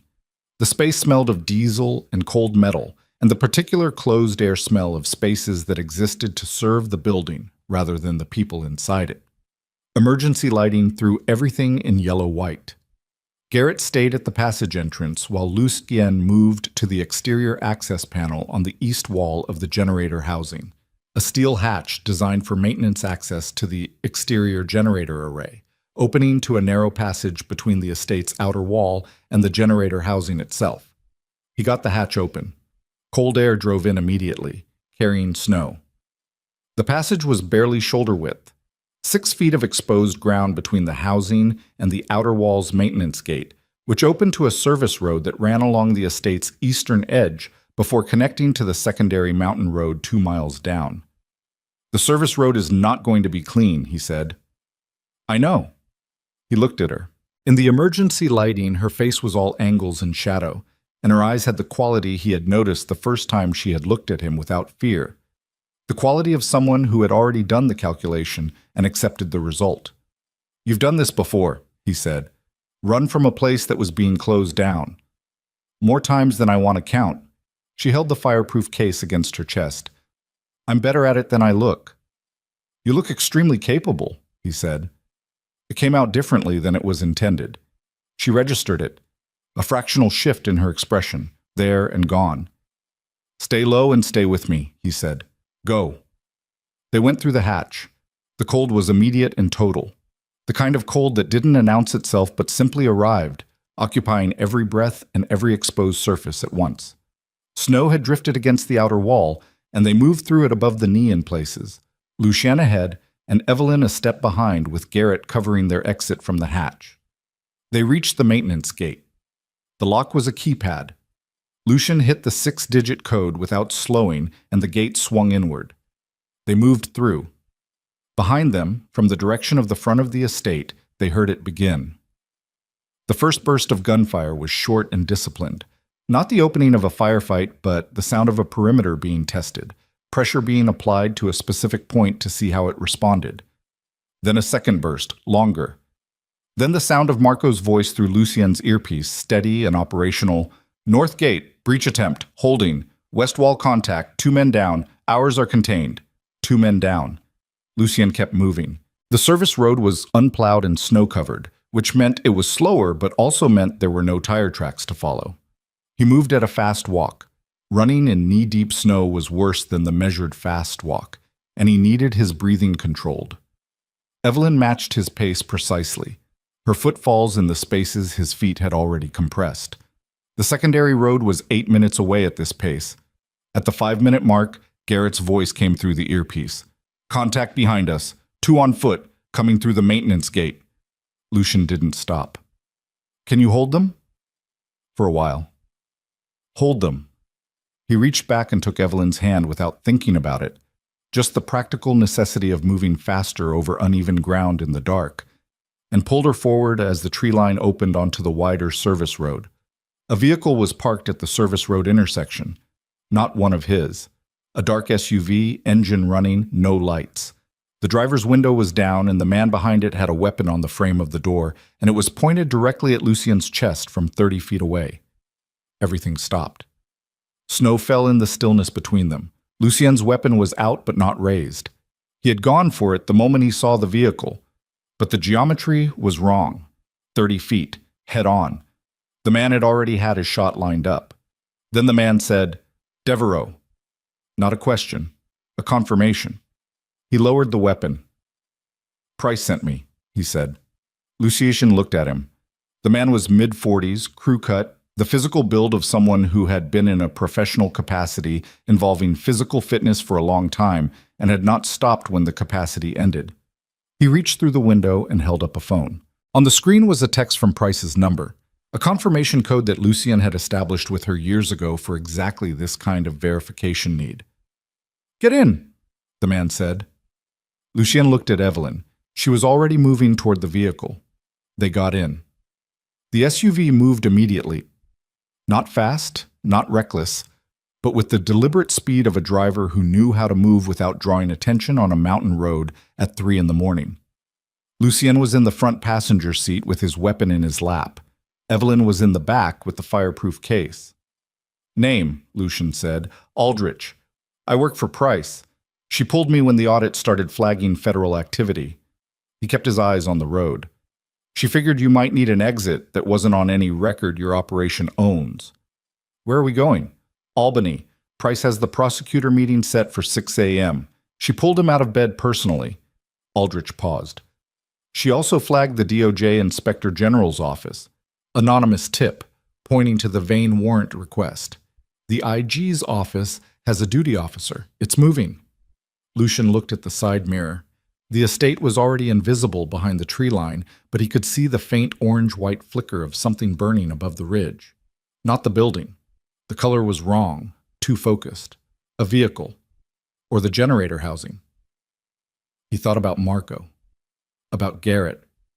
About 35 men holding 6 vehicles in a termination operation. He pulled up the radio. "Marco." Static. Then, "Here.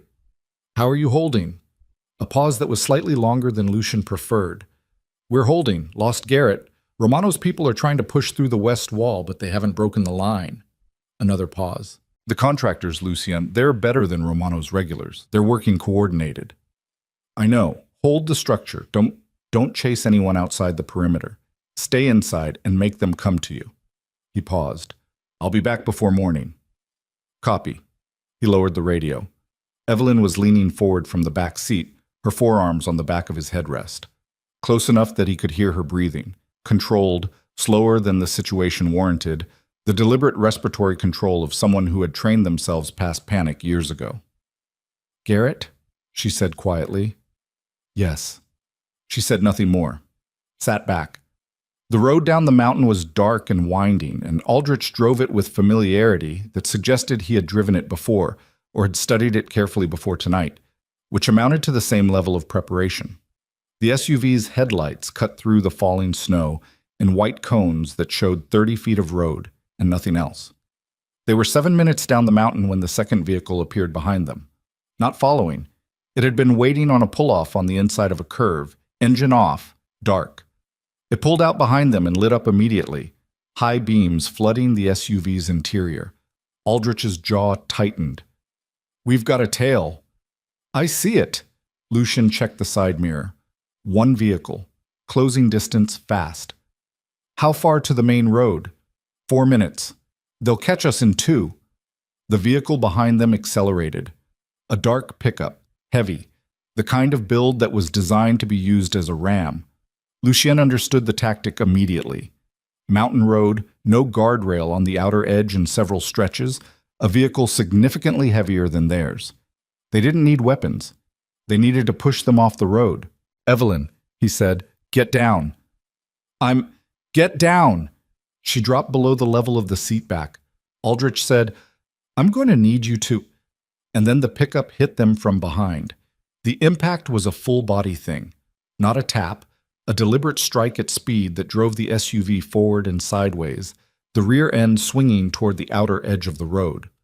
Aldrich caught it, corrected, both hands hard on the wheel with the controlled violence of a man fighting physics. Lucian's window was down before the SU-5 had fully straightened. He leaned out into the snow-driven air and fired twice at the pickup's front left tire. The second shot connected.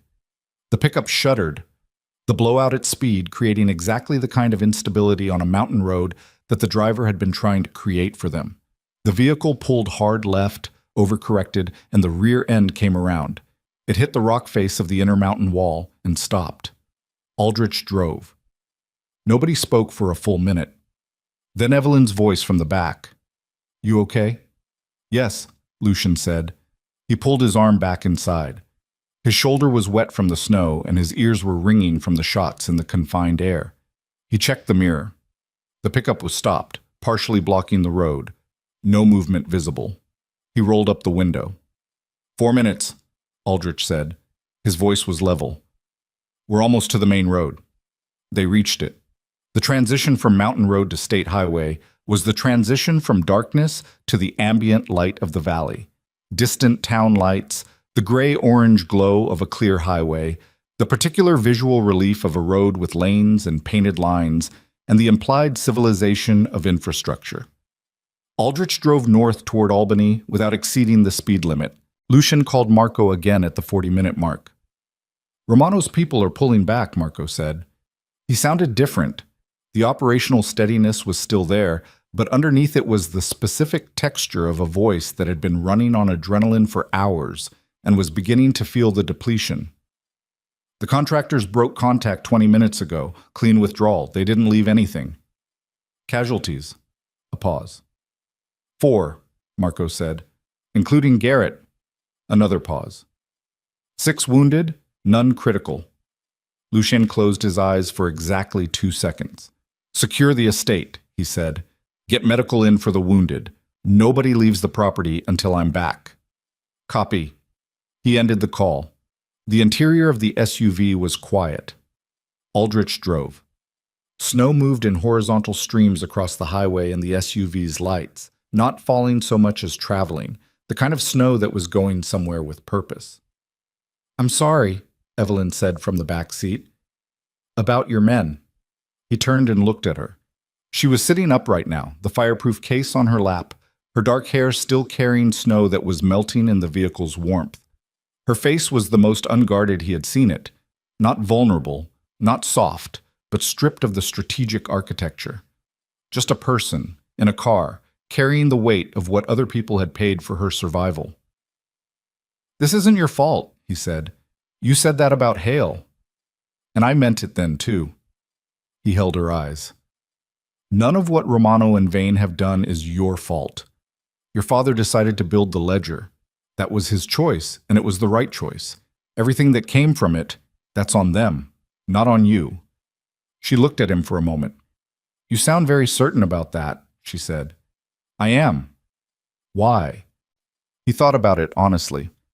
"Because I've been in rooms with men who made the other choice," he said. "Men who saw the same thing your father saw and looked the other way because looking the other way was easier. And I've watched what looking the other way produced." He paused. "Your father looked directly at it. That takes a specific kind of person." She was quiet. "You take after him," he said. Something moved in her face, deep and fast, and then controlled, the way it always was. But he had seen it this time, and he thought she knew he'd seen it. She looked out the window at the passing dark. "I used to be angry at him," she said, "for putting us in danger, for thinking he could change something." She paused. "I was 14, and my father was gone and I was running, and I was furious at him for years." Her voice was flat and precise, the way voices were when they were delivering facts they had processed into neutrality through sheer repetition. Then somewhere around year 5, I realized I wasn't angry anymore. I was... She stopped. I understood, finally, why he did it. Because it was right, Lucien said. Because he couldn't live with himself otherwise. She turned back from the window. That's what I understood. Not that it was heroic, just that it was the only choice he could actually make and still be the person he was. A pause. I think about that a lot, being unable to make the other choice because of who you are. He looked at her. She looked at him. In the front seat of a vehicle on a dark highway at 4 a.m, with snow driving against the windshield and 4 men dead behind them, and the work not finished. In that specific moment, without architecture or strategy between them, he understood something about what was happening that he had been not examining for days with the specific deliberateness of a man who understood the danger of examining it. He turned back to face front. Albany at 6 a.m. in winter was gray and freezing and mostly empty. The streets held the particular abandoned quality of a city not yet committed to the day. Storefronts dark, traffic lights cycling through their colors for no one. Aldrich pulled into the parking structure of a downtown office building and parked on the 3rd level. The prosecutor was already there. His name was Harkin. Daniel Harkin, Assistant U.S. Attorney, Southern District Financial Fraud Division. He was 51, thin in the way of people who forgot to eat, and he had the expression of a man who had been pulled from sleep at 3 a.m. by a forensic accountant he trusted and had spent the drive upstate reconfiguring his understanding of what his morning was going to involve. He was standing beside a plain gray sedan with a briefcase and a thermos, and he looked like a man carrying more weight than he had expected to carry this early. Price was with him, on the phone, walking in tight circles, her voice carrying across the concrete structure in sharp, efficient bursts. Lucien got out of the SUV. Harkin looked at him, then at Evelyn, who came around the vehicle with the fireproof case. "You're Evelyn Marrow," Harkin said. "Yes." "Your father's case file has been sitting in a federal archive for 10 years. He looked at the case in her hands. "Is that part of it?" she said. "Enough."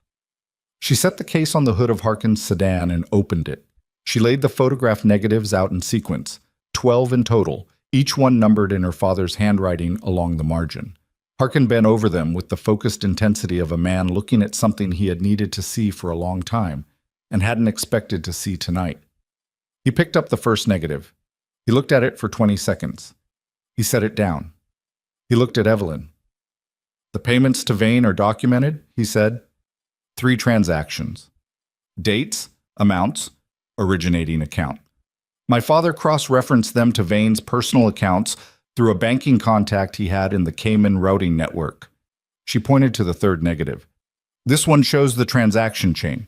This one, the 5th, shows the confirmation that the funds cleared to a personal vehicle registered to Vane's home address."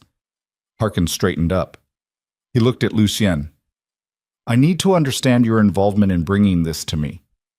"I found her bleeding in the snow," Lucien said.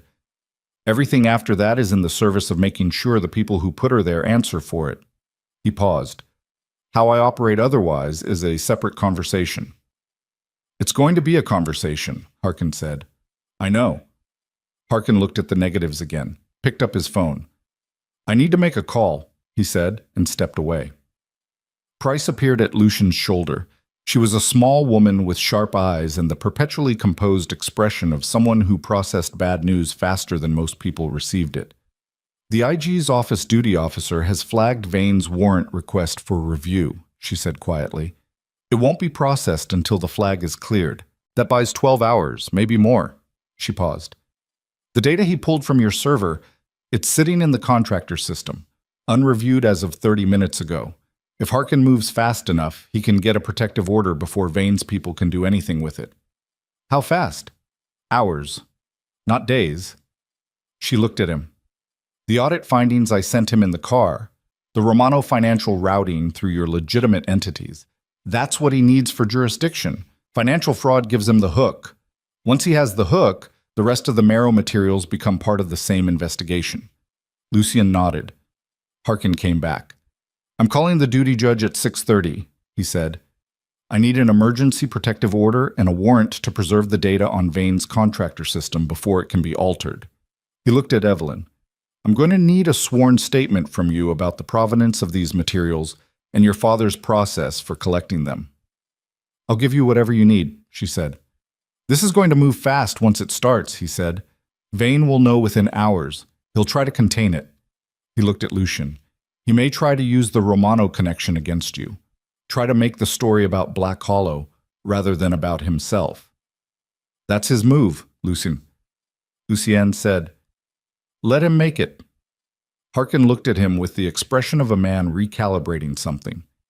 You understand what cooperating with this investigation means for you, Harkin said.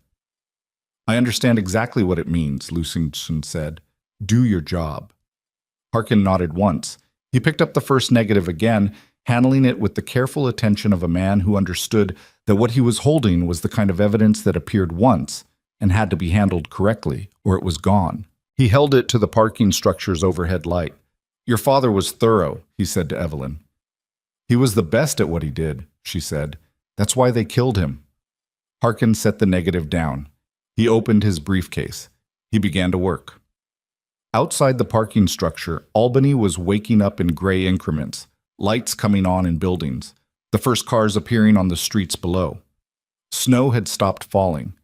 The sky above the city was the specific pale non-color of winter morning before the sun committed to rising, that hour when everything was still possible in either direction.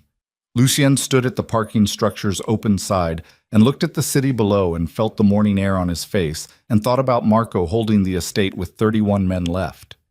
He thought about the shape of what came next, because it was not finished, not by distance. The negotiation with Harkin was beginning, not ending. Romano was wounded, but not destroyed. The men who had backed Matteo would need to be addressed one by one. It was going to be a long road. He heard Evelyn come up behind him. She stood beside him at the open edge of the structure, the fireproof case at her feet, looking at the city below. They stood without speaking for a while. When this is over, she said finally, whatever over looks like.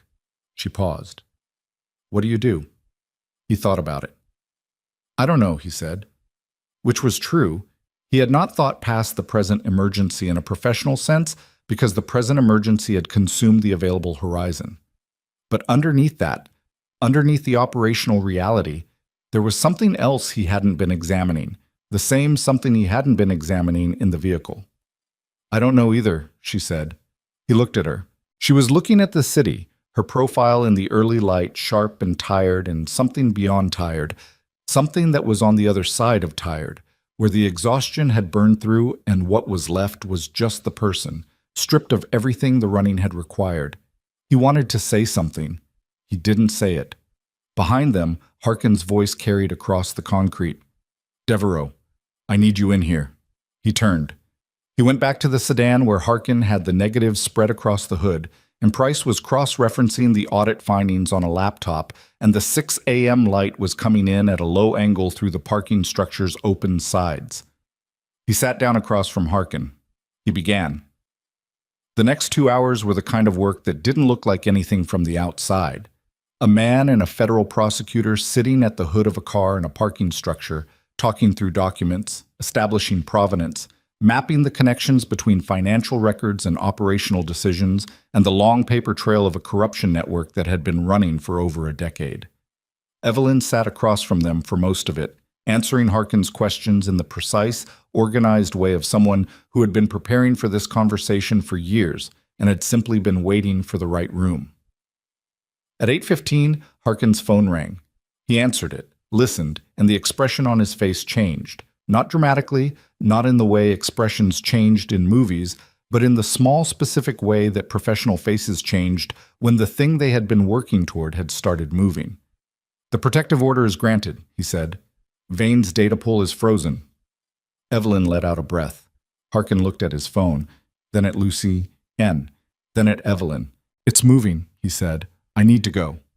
He gathered the negatives, carefully, each one back in the sequence Evelyn had laid them in, and placed them in an evidence envelope that he sealed and signed across the seal. He looked at Evelyn. Your father, he said. I want you to know, people in my office have known for years that the Carver Task Force failure wasn't procedural. We couldn't prove it. We couldn't find the thread. He paused. You just gave us the thread. She looked at him without expression. Make it count, she said. He left. Price followed him, already on the phone, already managing the next piece of the machinery. Aldrich stayed with the vehicle, and Lucien stood in the parking structure with Evelyn in the thin winter morning light, the case empty at her feet, the negatives gone with Harkin. The thing they had been building toward for the past days finally handed to someone with the authority to do something with it. He looked at her. She looked at him. Her face was something. Not relief, not triumph. Something quieter and more complicated than either. The expression of a person who had just put down something they had been carrying for a decade and were feeling the absence of the weight. Then his phone rang. He looked at the screen. Marco. He answered it. Marco's voice was different from the earlier calls, tight in a way that was not the tight of operational pressure, but the tight of something that had gone specifically and irreversibly wrong. Lucien, he said. Romano just called the estate direct line. What did he say? He said, Marco stopped. Then, he has someone. He took someone during the withdrawal from the estate. Lucien went very still. Who? He said. A pause. One of the kitchen staff, Marco said. Young woman. She was outside during the breach. Another pause. He's saying she's not the one he wants. He's saying it was a mistake, but he's keeping her. Lucien looked at Evelyn. She read his face. He's saying, Marco continued, that he wants a meeting. Tonight. Just Lucien, no security. Location of his choice. Marco's voice tightened further. He sent a photo. Lucien, she's... Where? Lucien said. Marco gave him the location. Lucien looked at it. Then he looked at Evelyn, and he looked at the empty case at her feet, and he looked at the parking structure wall behind her, and he thought about 31 men at the estate and 4 bodies and a federal protective order and a prosecutor driving south with photograph negatives in an evidence envelope. And he thought about the meeting Romano wanted, in a location Romano had chosen, at a time Romano had set, with conditions Romano had dictated. He thought about all the ways that meeting ended, and he thought about what happened if he didn't go. Tell him I'll be there, he said. He ended the call. Evelyn was watching him. Romano took a hostage during the withdrawal, he said. He wants a meeting tonight. She understood immediately what kind of meeting it was. He could see it in her face. The calculation running, the geometry of it, the fact that she had spent 10 years watching Romano's playbook and knew exactly what a meeting like this was designed to produce. You're going, she said. Yes. That's what he wants. You, in a room, on his terms, without... I know what it is, Lucien said. His voice was level. There's a person in Romano's hands because of what I chose. That's not something I can sit with. Lucien, no. He looked at her directly. This is not a debate. She looked back at him with an expression that was fierce and frustrated and something else. Something that had been building across days of corridors and conversations and the specific proximity of people under sustained pressure. Something that was as inconvenient as it was undeniable. Then I'm coming with you, she said. Absolutely not. You need me. She stepped toward him. Romano doesn't just want the meeting. He wants the ledger. He wants me. If you walk in there without leverage, you are not leverage. You are not a bargaining chip. You are not... I'm the only thing he actually wants. Her voice cut through his with a precision that stopped him. Which means I'm the only thing that can end this tonight. Not the prosecutor, not the protective order, not 31 men at the estate. She held his eyes without flinching. Me, walking into that room. He looked at her. She looked back. And in the 8 a.m. light of an Albany parking structure, with Harkin's car disappearing down the exit ramp and Price's voice fading in the stairwell, and the city below them beginning its ordinary day entirely unaware of what had been built and broken and rebuilt in the past 96 hours. In that light, with that look between them, Lucien Devereaux understood that the most dangerous thing that had happened to him in 15 years of running the Eastern Seaboard's most feared criminal operation was not the fires in Brooklyn, or the dead men in the snow, or the federal data pull, or the 60 men in 6 vehicles coming up his mountain. It was the woman standing in front of him. and the fact that she was right. He held her eyes for a long moment. Then he said the thing he had spent 15 years not saying to anyone. "I can't keep you safe if you're in that room." "Oh." She didn't look away. "Then trust me to keep myself safe," she said. He reached out. He put one hand against her jaw. Carefully, the way he had in the chapel during the storm, the first soft thing she had felt in years, the gesture that had been interrupted by gunfire and had been unfinished ever since. And he held it there for exactly the length of time it took to understand that this was the decision, that everything before it had been prologue, that the choice was not between the meeting and no meeting, or between safe and unsafe, but between keeping her safe and trusting her to survive. He let his hand fall. "Tonight," he said. "We go together, but we go my way." She nodded once. He turned and walked to the parking structure's open edge and stood there for a moment with his hands at his sides and the cold morning air against his face and the city below him going about its ordinary business. And he understood in the specific way that men understood things when the understanding arrived too late to change anything. That the version of himself that had stood at the window of Black Hollow 4 days ago, watching the summit guests leave, calculating the geometry of the situation with the clean detachment of a man who had learned to treat everything as a problem with a solution, that version was not the version standing here now. Something had shifted, not broken, not softened into something useless. Shifted. The way tectonic things shifted, underneath, where you couldn't see it, until the surface changed. He turned back. "Call Aldrich," he said, "and then I need 2 hours to prepare." The location Romano had chosen was St. Lazarus Cathedral. It sat at the end of a closed street in a part of the city that had been declining for 30 years. A massive stone structure built for a congregation that no longer existed, its windows boarded on the lower level, its doors sealed by a city ordinance 3 years ago after the roof had partially collapsed over the nave. The surrounding blocks were empty lots and shuttered buildings, the kind of urban geography that existed in deliberate obscurity, that provided the cover of abandonment. Lucien knew it. He had known it for years. He had, in fact, used it twice before for purposes that had nothing to do with the current situation, which meant Romano had done his research, or someone had told him, and Lucien filed this detail in the back of his mind and left it there for later consideration. He spent the 2 hours preparing, not weapons, not manpower. He had been told no security, and he understood the terms clearly enough to understand that Romano would enforce them and that the enforcement would be directed at the hostage. What he prepared was information, and the architecture of how it would be used. He called Harkin at 9. "The meeting tonight," he said. "Romano's location. I need you to know where I am." Harkin's voice had the quality of a man who had been awake for 36 hours and was running on professional obligation.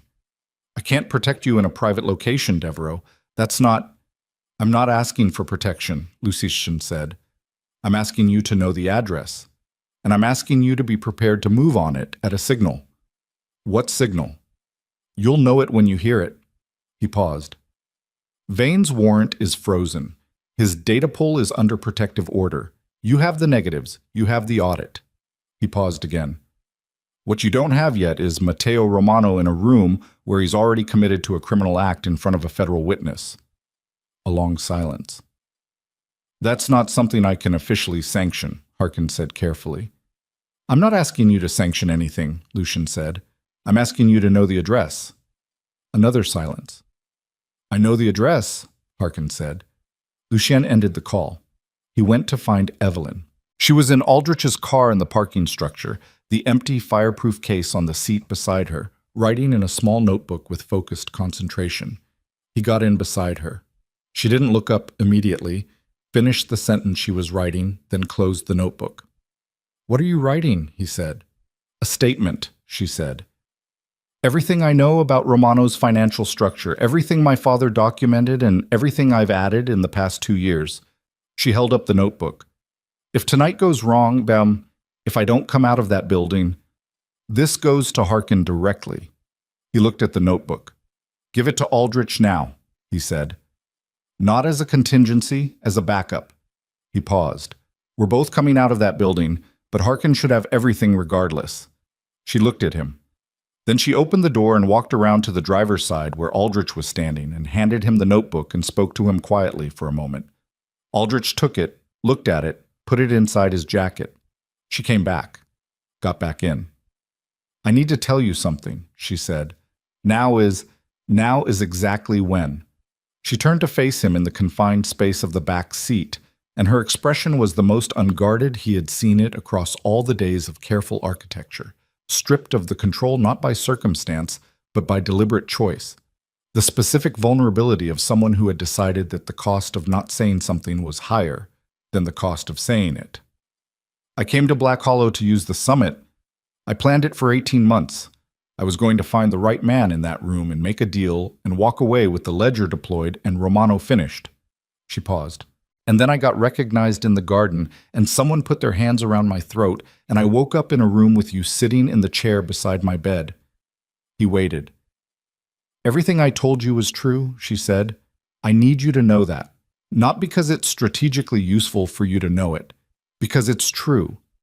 And because I've spent 10 years not telling people true things about myself." She held his eyes. "And I don't want to walk into that building tonight carrying something I didn't say." He looked at her for a long moment. "I know it was true," he said. "How?" "Because I know what lying looks like," he said. "I've been doing this for 15 years. I know the specific quality of a lie. When you talked about your father, when you talked about Prague, when you told me what Vane did. There's no architecture in it. It's just what happened." He paused. "That's rarer than you know." She looked at him with that expression again, the one that moved fast and got controlled, except this time the control came slower.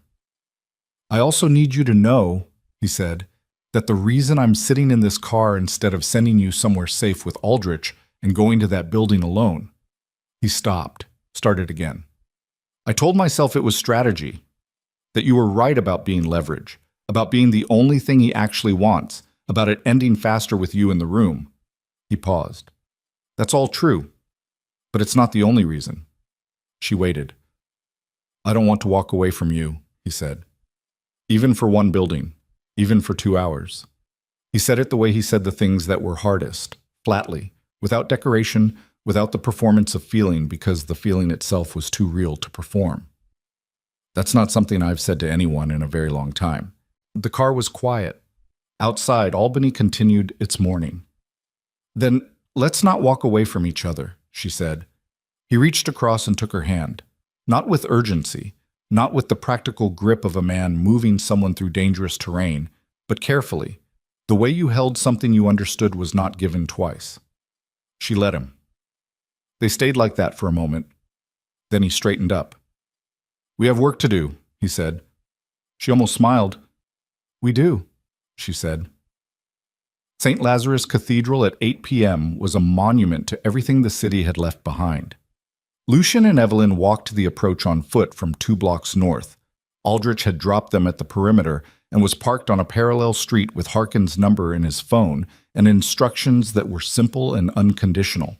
Around them, the neighborhood was dark and quiet in the specific way of places that had passed through useful and come out the other side. The cathedral's main doors had been unblocked. Someone had removed the city seal and the padlock. The doors stood slightly open, interior darkness visible beyond them, and the faint movement of warmer air coming through the gap.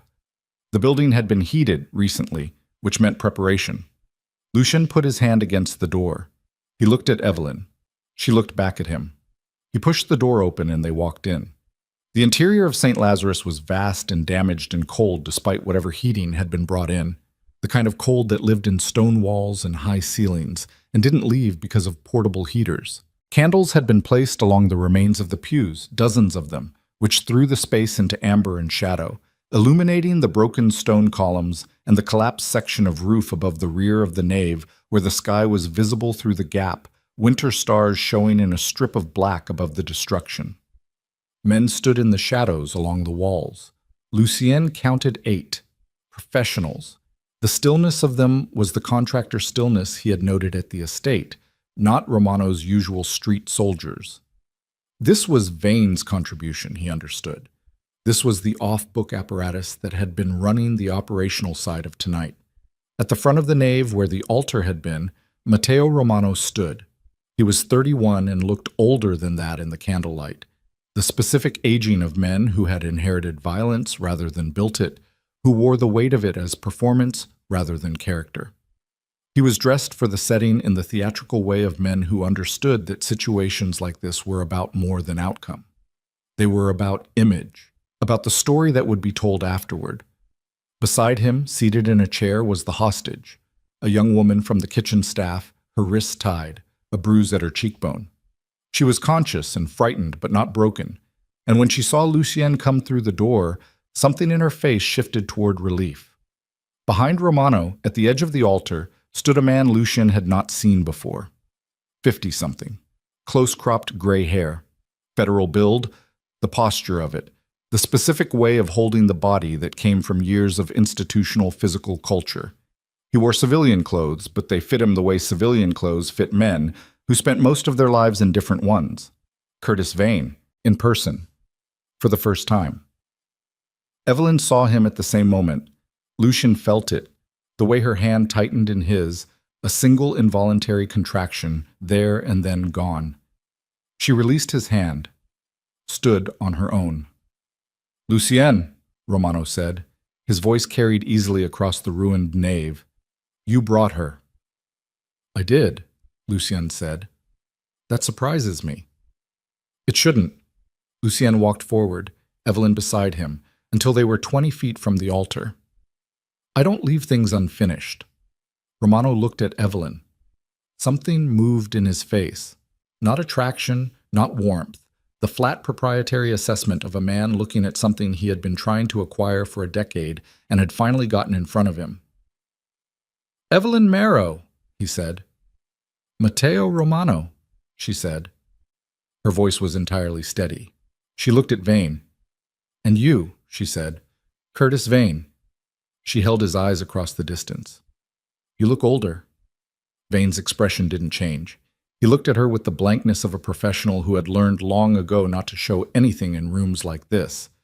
But his jaw tightened, one small muscle under the skin, there and visible if you were looking for it. "The ledger," Romano said. He wasn't looking at Vane. He was looking at Evelyn. "Tonight it ends. You give me access to the physical components, the woman goes free, and we have a conversation about how this arrangement moves forward." "There's no arrangement," Evelyn said. "There's whatever arrangement I decide there is," Romano said. His voice hadn't changed its register, still that practiced smoothness, but something underneath it had tightened. "Your father thought the same thing, that there was a position from which he could dictate terms. You know how that—" "My father was betrayed by the man standing behind you," Evelyn said. She didn't raise her voice. She said it the way she said facts, with the flat precision that was more devastating than anger. "He was building a case that would have destroyed your family's operation. He trusted a federal agent who was on your payroll to protect him. That agent gave you his location and his timeline, and you killed him." She paused. "I've known that since I was 14 years old. I've been waiting to say it in a room where it matters for 10 years. Romano looked at Vane. Vane said nothing.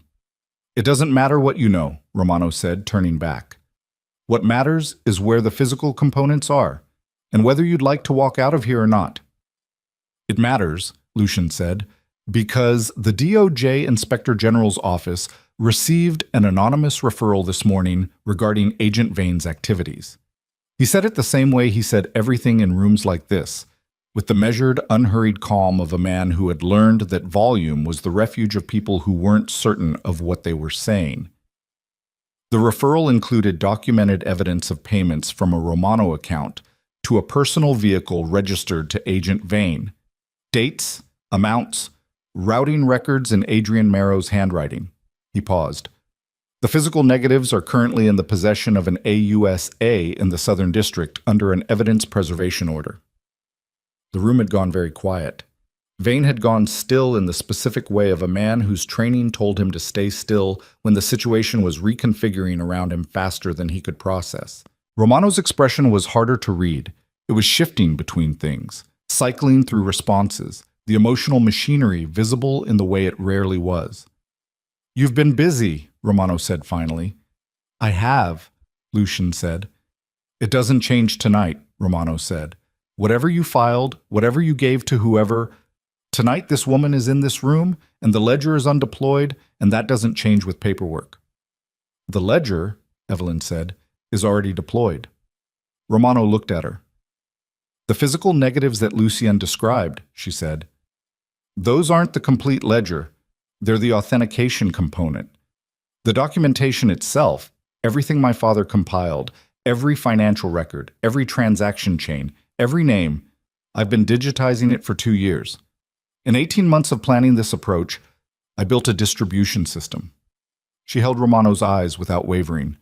If I don't transmit a check-in code by midnight tonight, that documentation goes automatically to 7 recipients, 4 journalists, 2 federal prosecutors outside the Organized Crime Division, 1 international law enforcement body. She paused. Your financial architecture, your political network, your judges, your federal assets. Her eyes moved to Vane. All of it, with your name attached to every transaction. Vane moved. He came off the altar step toward Evelyn with the speed of a man who had stopped calculating and started reacting. One hand going to the inside of his jacket, and Lucien was already moving to intercept. He covered the 10 feet between them in time to get his hand on Vane's wrist before the weapon cleared the jacket, and what followed was brief and ugly and not dramatic in the way that movies made these things dramatic but practical. The specific controlled brutality of a man who knew how bodies worked and where they were vulnerable. And when it ended, Vane was on the stone floor of the nave with Lucien's knee in his back and his weapon on the ground 4 feet away. The 8 contractors along the walls had their weapons raised. Lucien kept his knee where it was. He looked at Romano. Romano stood at the altar with 8 armed men and a hostage, and a man who, until 30 seconds ago, had been his federal insurance policy and who was now face down on the floor of a ruined building. Romano looked at Evelyn. If I shoot you right now, he said, the code doesn't transmit. I already sent it, she said, before we walked through the door.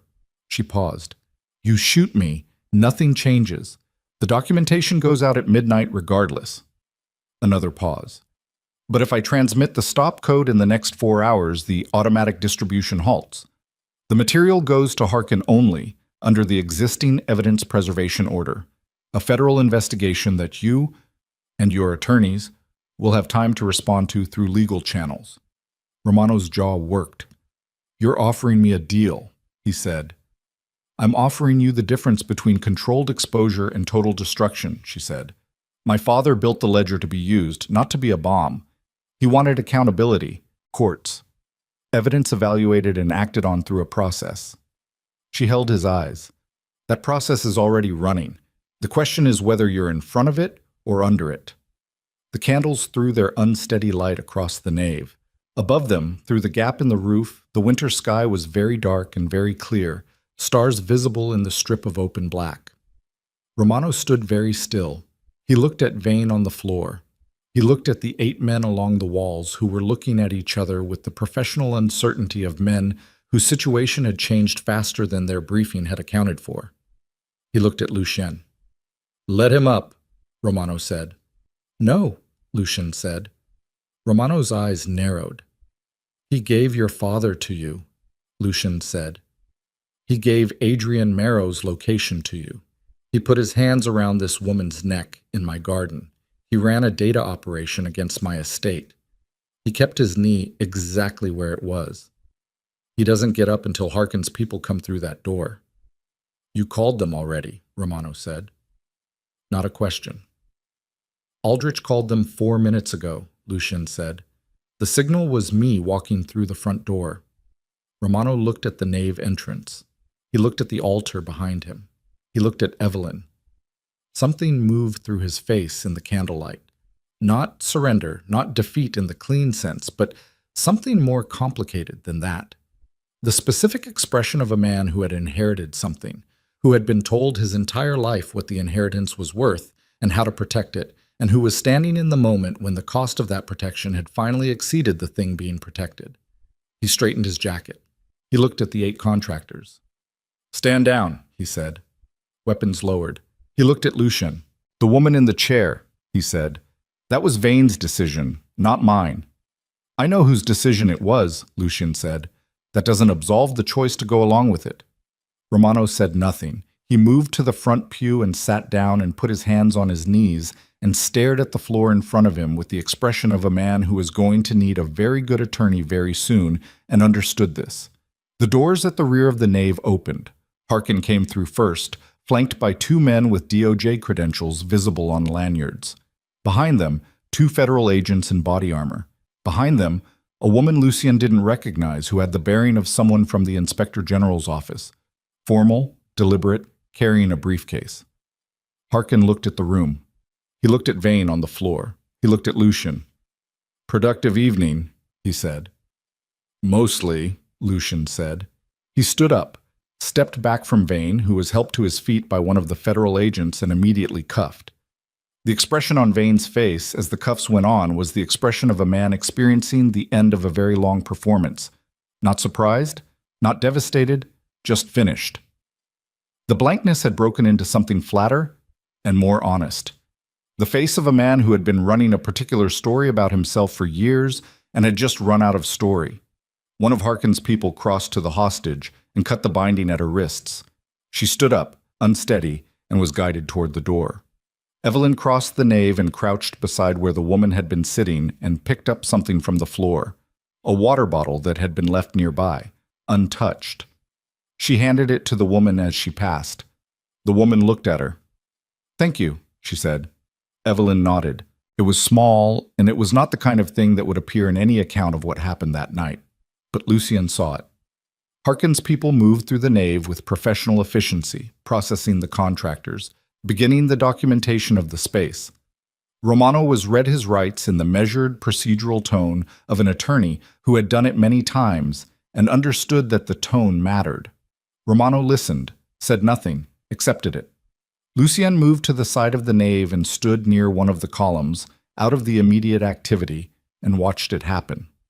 The machinery of it, the legal apparatus grinding into motion around the things they had spent days building toward. He felt tired. Not the dangerous tired, the depleted kind that impaired judgment. The other kind. The tired that came at the end of something, when the body and the mind finally acknowledged that they had been running at a deficit for days and had permission now to begin the accounting. Evelyn appeared beside him. She stood against the column and looked at the activity in the nave and said nothing for a moment.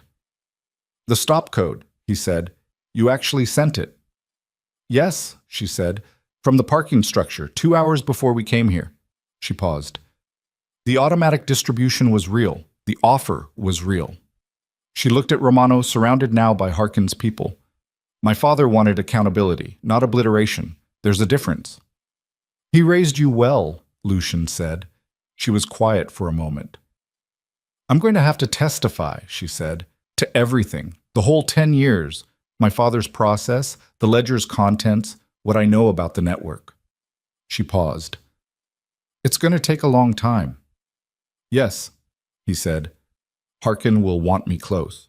The prosecution will take years." She looked at him. "I won't be able to disappear again. I'll have to be here, stationary, visible." She said it the way a person said something that was both frightening and necessary in equal measure. "Black Hollow is stationary," he said. She looked at him. "It's been a fortress for 15 years, he said. "It can be something else." He paused. "If you want it to be." She looked at him for a long time, not assessing exits, not running calculations, just looking at him with the expression of a person who was allowing themselves, for the first time in a very long time, to consider a future that wasn't defined by what was behind them. "I'll think about it," she said. He almost smiled. "Fair enough," he said. They stood there together against the column while the federal apparatus did what it did, and the candles burned down, and the winter sky above the broken roof showed its stars without comment. The weeks that followed were the most complicated of Lucien Devereaux's life, which was a category with substantial competition. Harkin moved fast. The Inspector General's investigation into Vane opened formally within 72 hours, and Vane, with the payment records, the transaction documentation, and a federal attorney who clearly understood the mathematics of cooperation, began providing information within a week. The Carver Task Force failure was formally reopened. 3 federal judges were placed under investigation. Two resigned before charges were filed. Romano's attorneys were expensive and creative and delayed everything they could delay. But the ledger's documentation was thorough in the way that Adrian Mero's work had always been thorough. Not just the what, but the how. The paper trail built with the meticulous care of a man who understood that evidence was only as good as its chain of custody. The financial records held up under every challenge. By spring, the first guilty pleas began. Lucien's own situation was navigated with the specific care that situations like his required. The cooperation with Harkin's investigation bought specific protections carefully defined and held to with the precision that both sides understood was necessary. There were conversations that were not comfortable. There were accountings that cost real things. The legitimate holdings were restructured under Price's supervision in ways that produced a smaller, cleaner operation than what had existed before. Several arrangements were ended. Several people moved on. The organization that emerged from the spring was different from the one that had hosted the winter summit. Smaller, more careful. Lucien would have said leaner, but what he actually thought in the private hours was that it felt less like a machine and more like something a person had made choices about. Marco stayed. Marco would always stay. It was a character trait rather than a decision. Price renegotiated her retainer to 3 times its previous value, and Lucien paid it without discussion. Garrett's family received a sum that no official explanation would ever attach to a source, and the source was never discussed. Evelyn stayed at Black Hollow. Not immediately. There were weeks of testimony and deposition and the grinding procedural machinery of a federal investigation that required her presence in rooms that were not comfortable. She stayed in Albany for the first month, close to Harkin's office, available for the endless questions that came as the investigation expanded. Lucien drove down twice a week without being asked. He sat in the waiting rooms outside the federal offices and worked on his phone and was there when she came out. She never asked him to come. She never told him to stop. In late February, she came back to Black Hollow. It was different in winter's retreat. The snow pulling back from the lower mountain, the estate's grounds emerging from their white covering in brown and gray increments, the world doing what it always did, which was continue regardless of what had happened in it. She walked the property for the first time without hurrying, without scanning exits, without the readiness held in her shoulders like a drawn string. Lucien watched her from the north study window. He watched her stop at the edge of the garden where he had found her, the specific patch of ground near the estate wall where the snow had been red and her hand had been wrapped around the silver pendant. She stood there for a long time. He didn't go out. When she came back inside, she was carrying the pendant. She had found it at the garden wall. It had been there since the night of the attack, buried under snow for 3 months, emerging now as the thaw worked through the ground. She stood in the corridor outside the north study and turned it over in her hand. He came out. She held it up. It was a small silver disc, worn smooth on one side where a thumb had rubbed it over many years, and on the other side was an engraving. Too worn to read completely, but clearly letters, and clearly in a hand that was not hers. "My father gave it to my mother," she said. "She gave it to me before she died. I've had it for 17 years. She paused.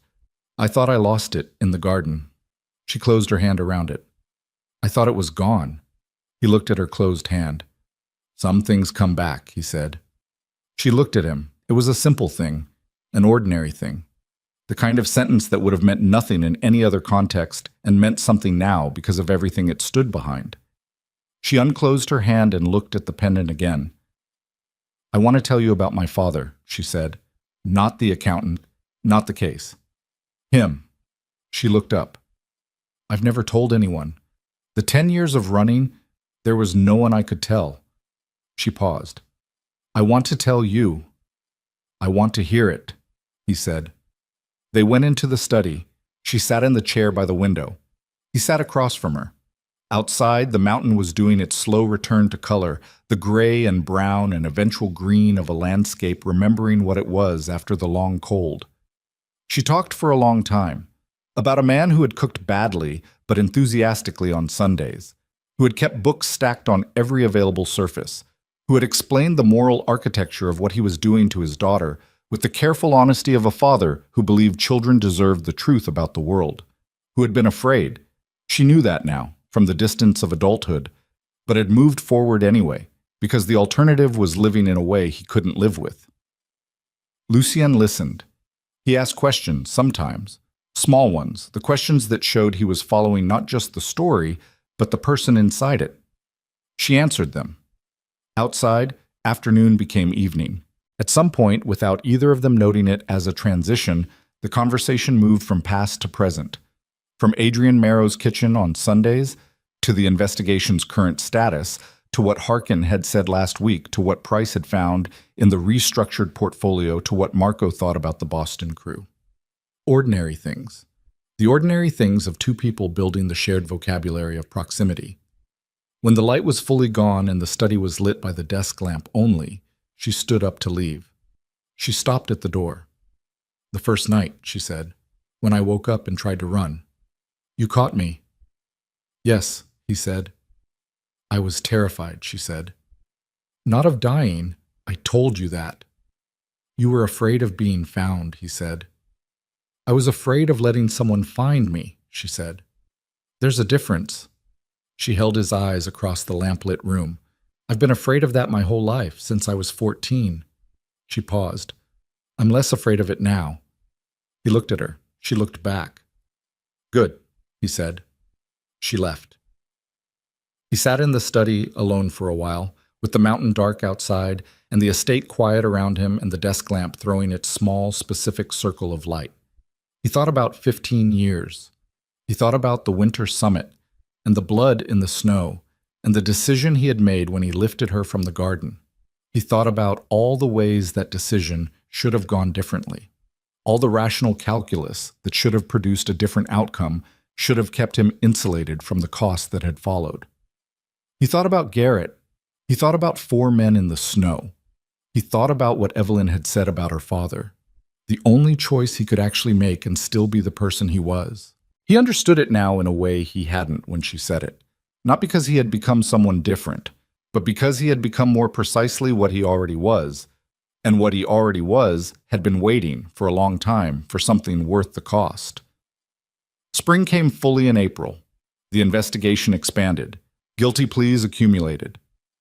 The political network Adrian Marrow had documented began to collapse in the way that networks collapsed when the evidence was thorough, not all at once, but in a sequence, each domino triggering the next, each cooperating witness pointing to the next name. Vane received 22 years. Romano's sentencing was scheduled for fall. The operation at Black Hollow ran quietly and smaller than before, and without the elaborate deceptions that had been necessary when the exposure was greater. It was not legitimate. Lucien understood himself clearly enough not to dress it in that word. But it was contained and it was managed, and the people who depended on it were not the kind of people who had other options. And Lucien paid attention to the distinction between those two categories in ways he had not always paid attention to. On a morning in late April, Evelyn was on the east balcony when he found her. She was looking at the mountains. The snow was gone from the lower elevations. The tree line was in the first tentative green of the season, that specific tender green that didn't last, that was only possible for 2 weeks before it deepened into summer. The sky was clear and cold and very blue. She heard him come out. "It looks different," she said, "in spring." "It does," he agreed. He stood beside her at the railing. Below them, the garden was coming back. The frozen ground had opened. The beds were showing the first tentative growth of things that had survived under the ice. "I used to think," she said, "that I wanted to finish the ledger and then disappear. Find somewhere with no history. Start clean." She paused. "I thought clean meant empty. No connection to anything." "And now," he said. She looked at the mountains. "Now I think clean is the wrong word," she said. "I think the word is honest." She turned to look at him. "I'd rather live honestly than cleanly." He looked at her. This woman who had walked into the lion's den on purpose with 18 months of planning and a silver pendant and the unfinished business of her father's life, who had been found bleeding in the snow and had refused, across days of compounding danger, to be reduced to what had been done to her, who had sat in his study in the lamplight and talked about a man who cooked badly on Sundays. He reached out. He tucked a strand of hair back from her face with the same deliberateness as every other choice he made. Slow, considered, the gesture of a man who understood that some things deserved that care. She let him. He left his hand at her jaw for a moment. The gesture from the chapel, the one that had been interrupted, finally finished. She put her hand over his. They stayed like that in the April morning, above the garden where the snow had been red, above the mountain that had held them both through the winter, in the specific, ordinary, extraordinary moment of two people who had survived something hard together, deciding, without saying it, that survival was not the end of the story. Below them, the estate was quiet. The guards made their rounds. The garden grew. The mountain was green against the blue sky. And the man who had built his kingdom on cold precision stood on his own balcony in the warmth of an April morning with his hand held by a woman who had stopped running and felt something move through him that he had no strategic use for and no intention of analyzing and no desire to set aside. The underworld still said his name with fear. They still crossed streets when his cars came through, still lowered their voices when his people were in the room, still calculated the cost of drawing his attention before they made decisions that fell within his territory. But in the corridors of Black Hollow, something had changed in the quality of the silence. It was warmer than it used to be. Lucien Devereaux had spent 15 years building a house that kept everything out. He had not expected to spend the 16th learning what it felt like when something got in. He had not expected to be grateful for it. He was.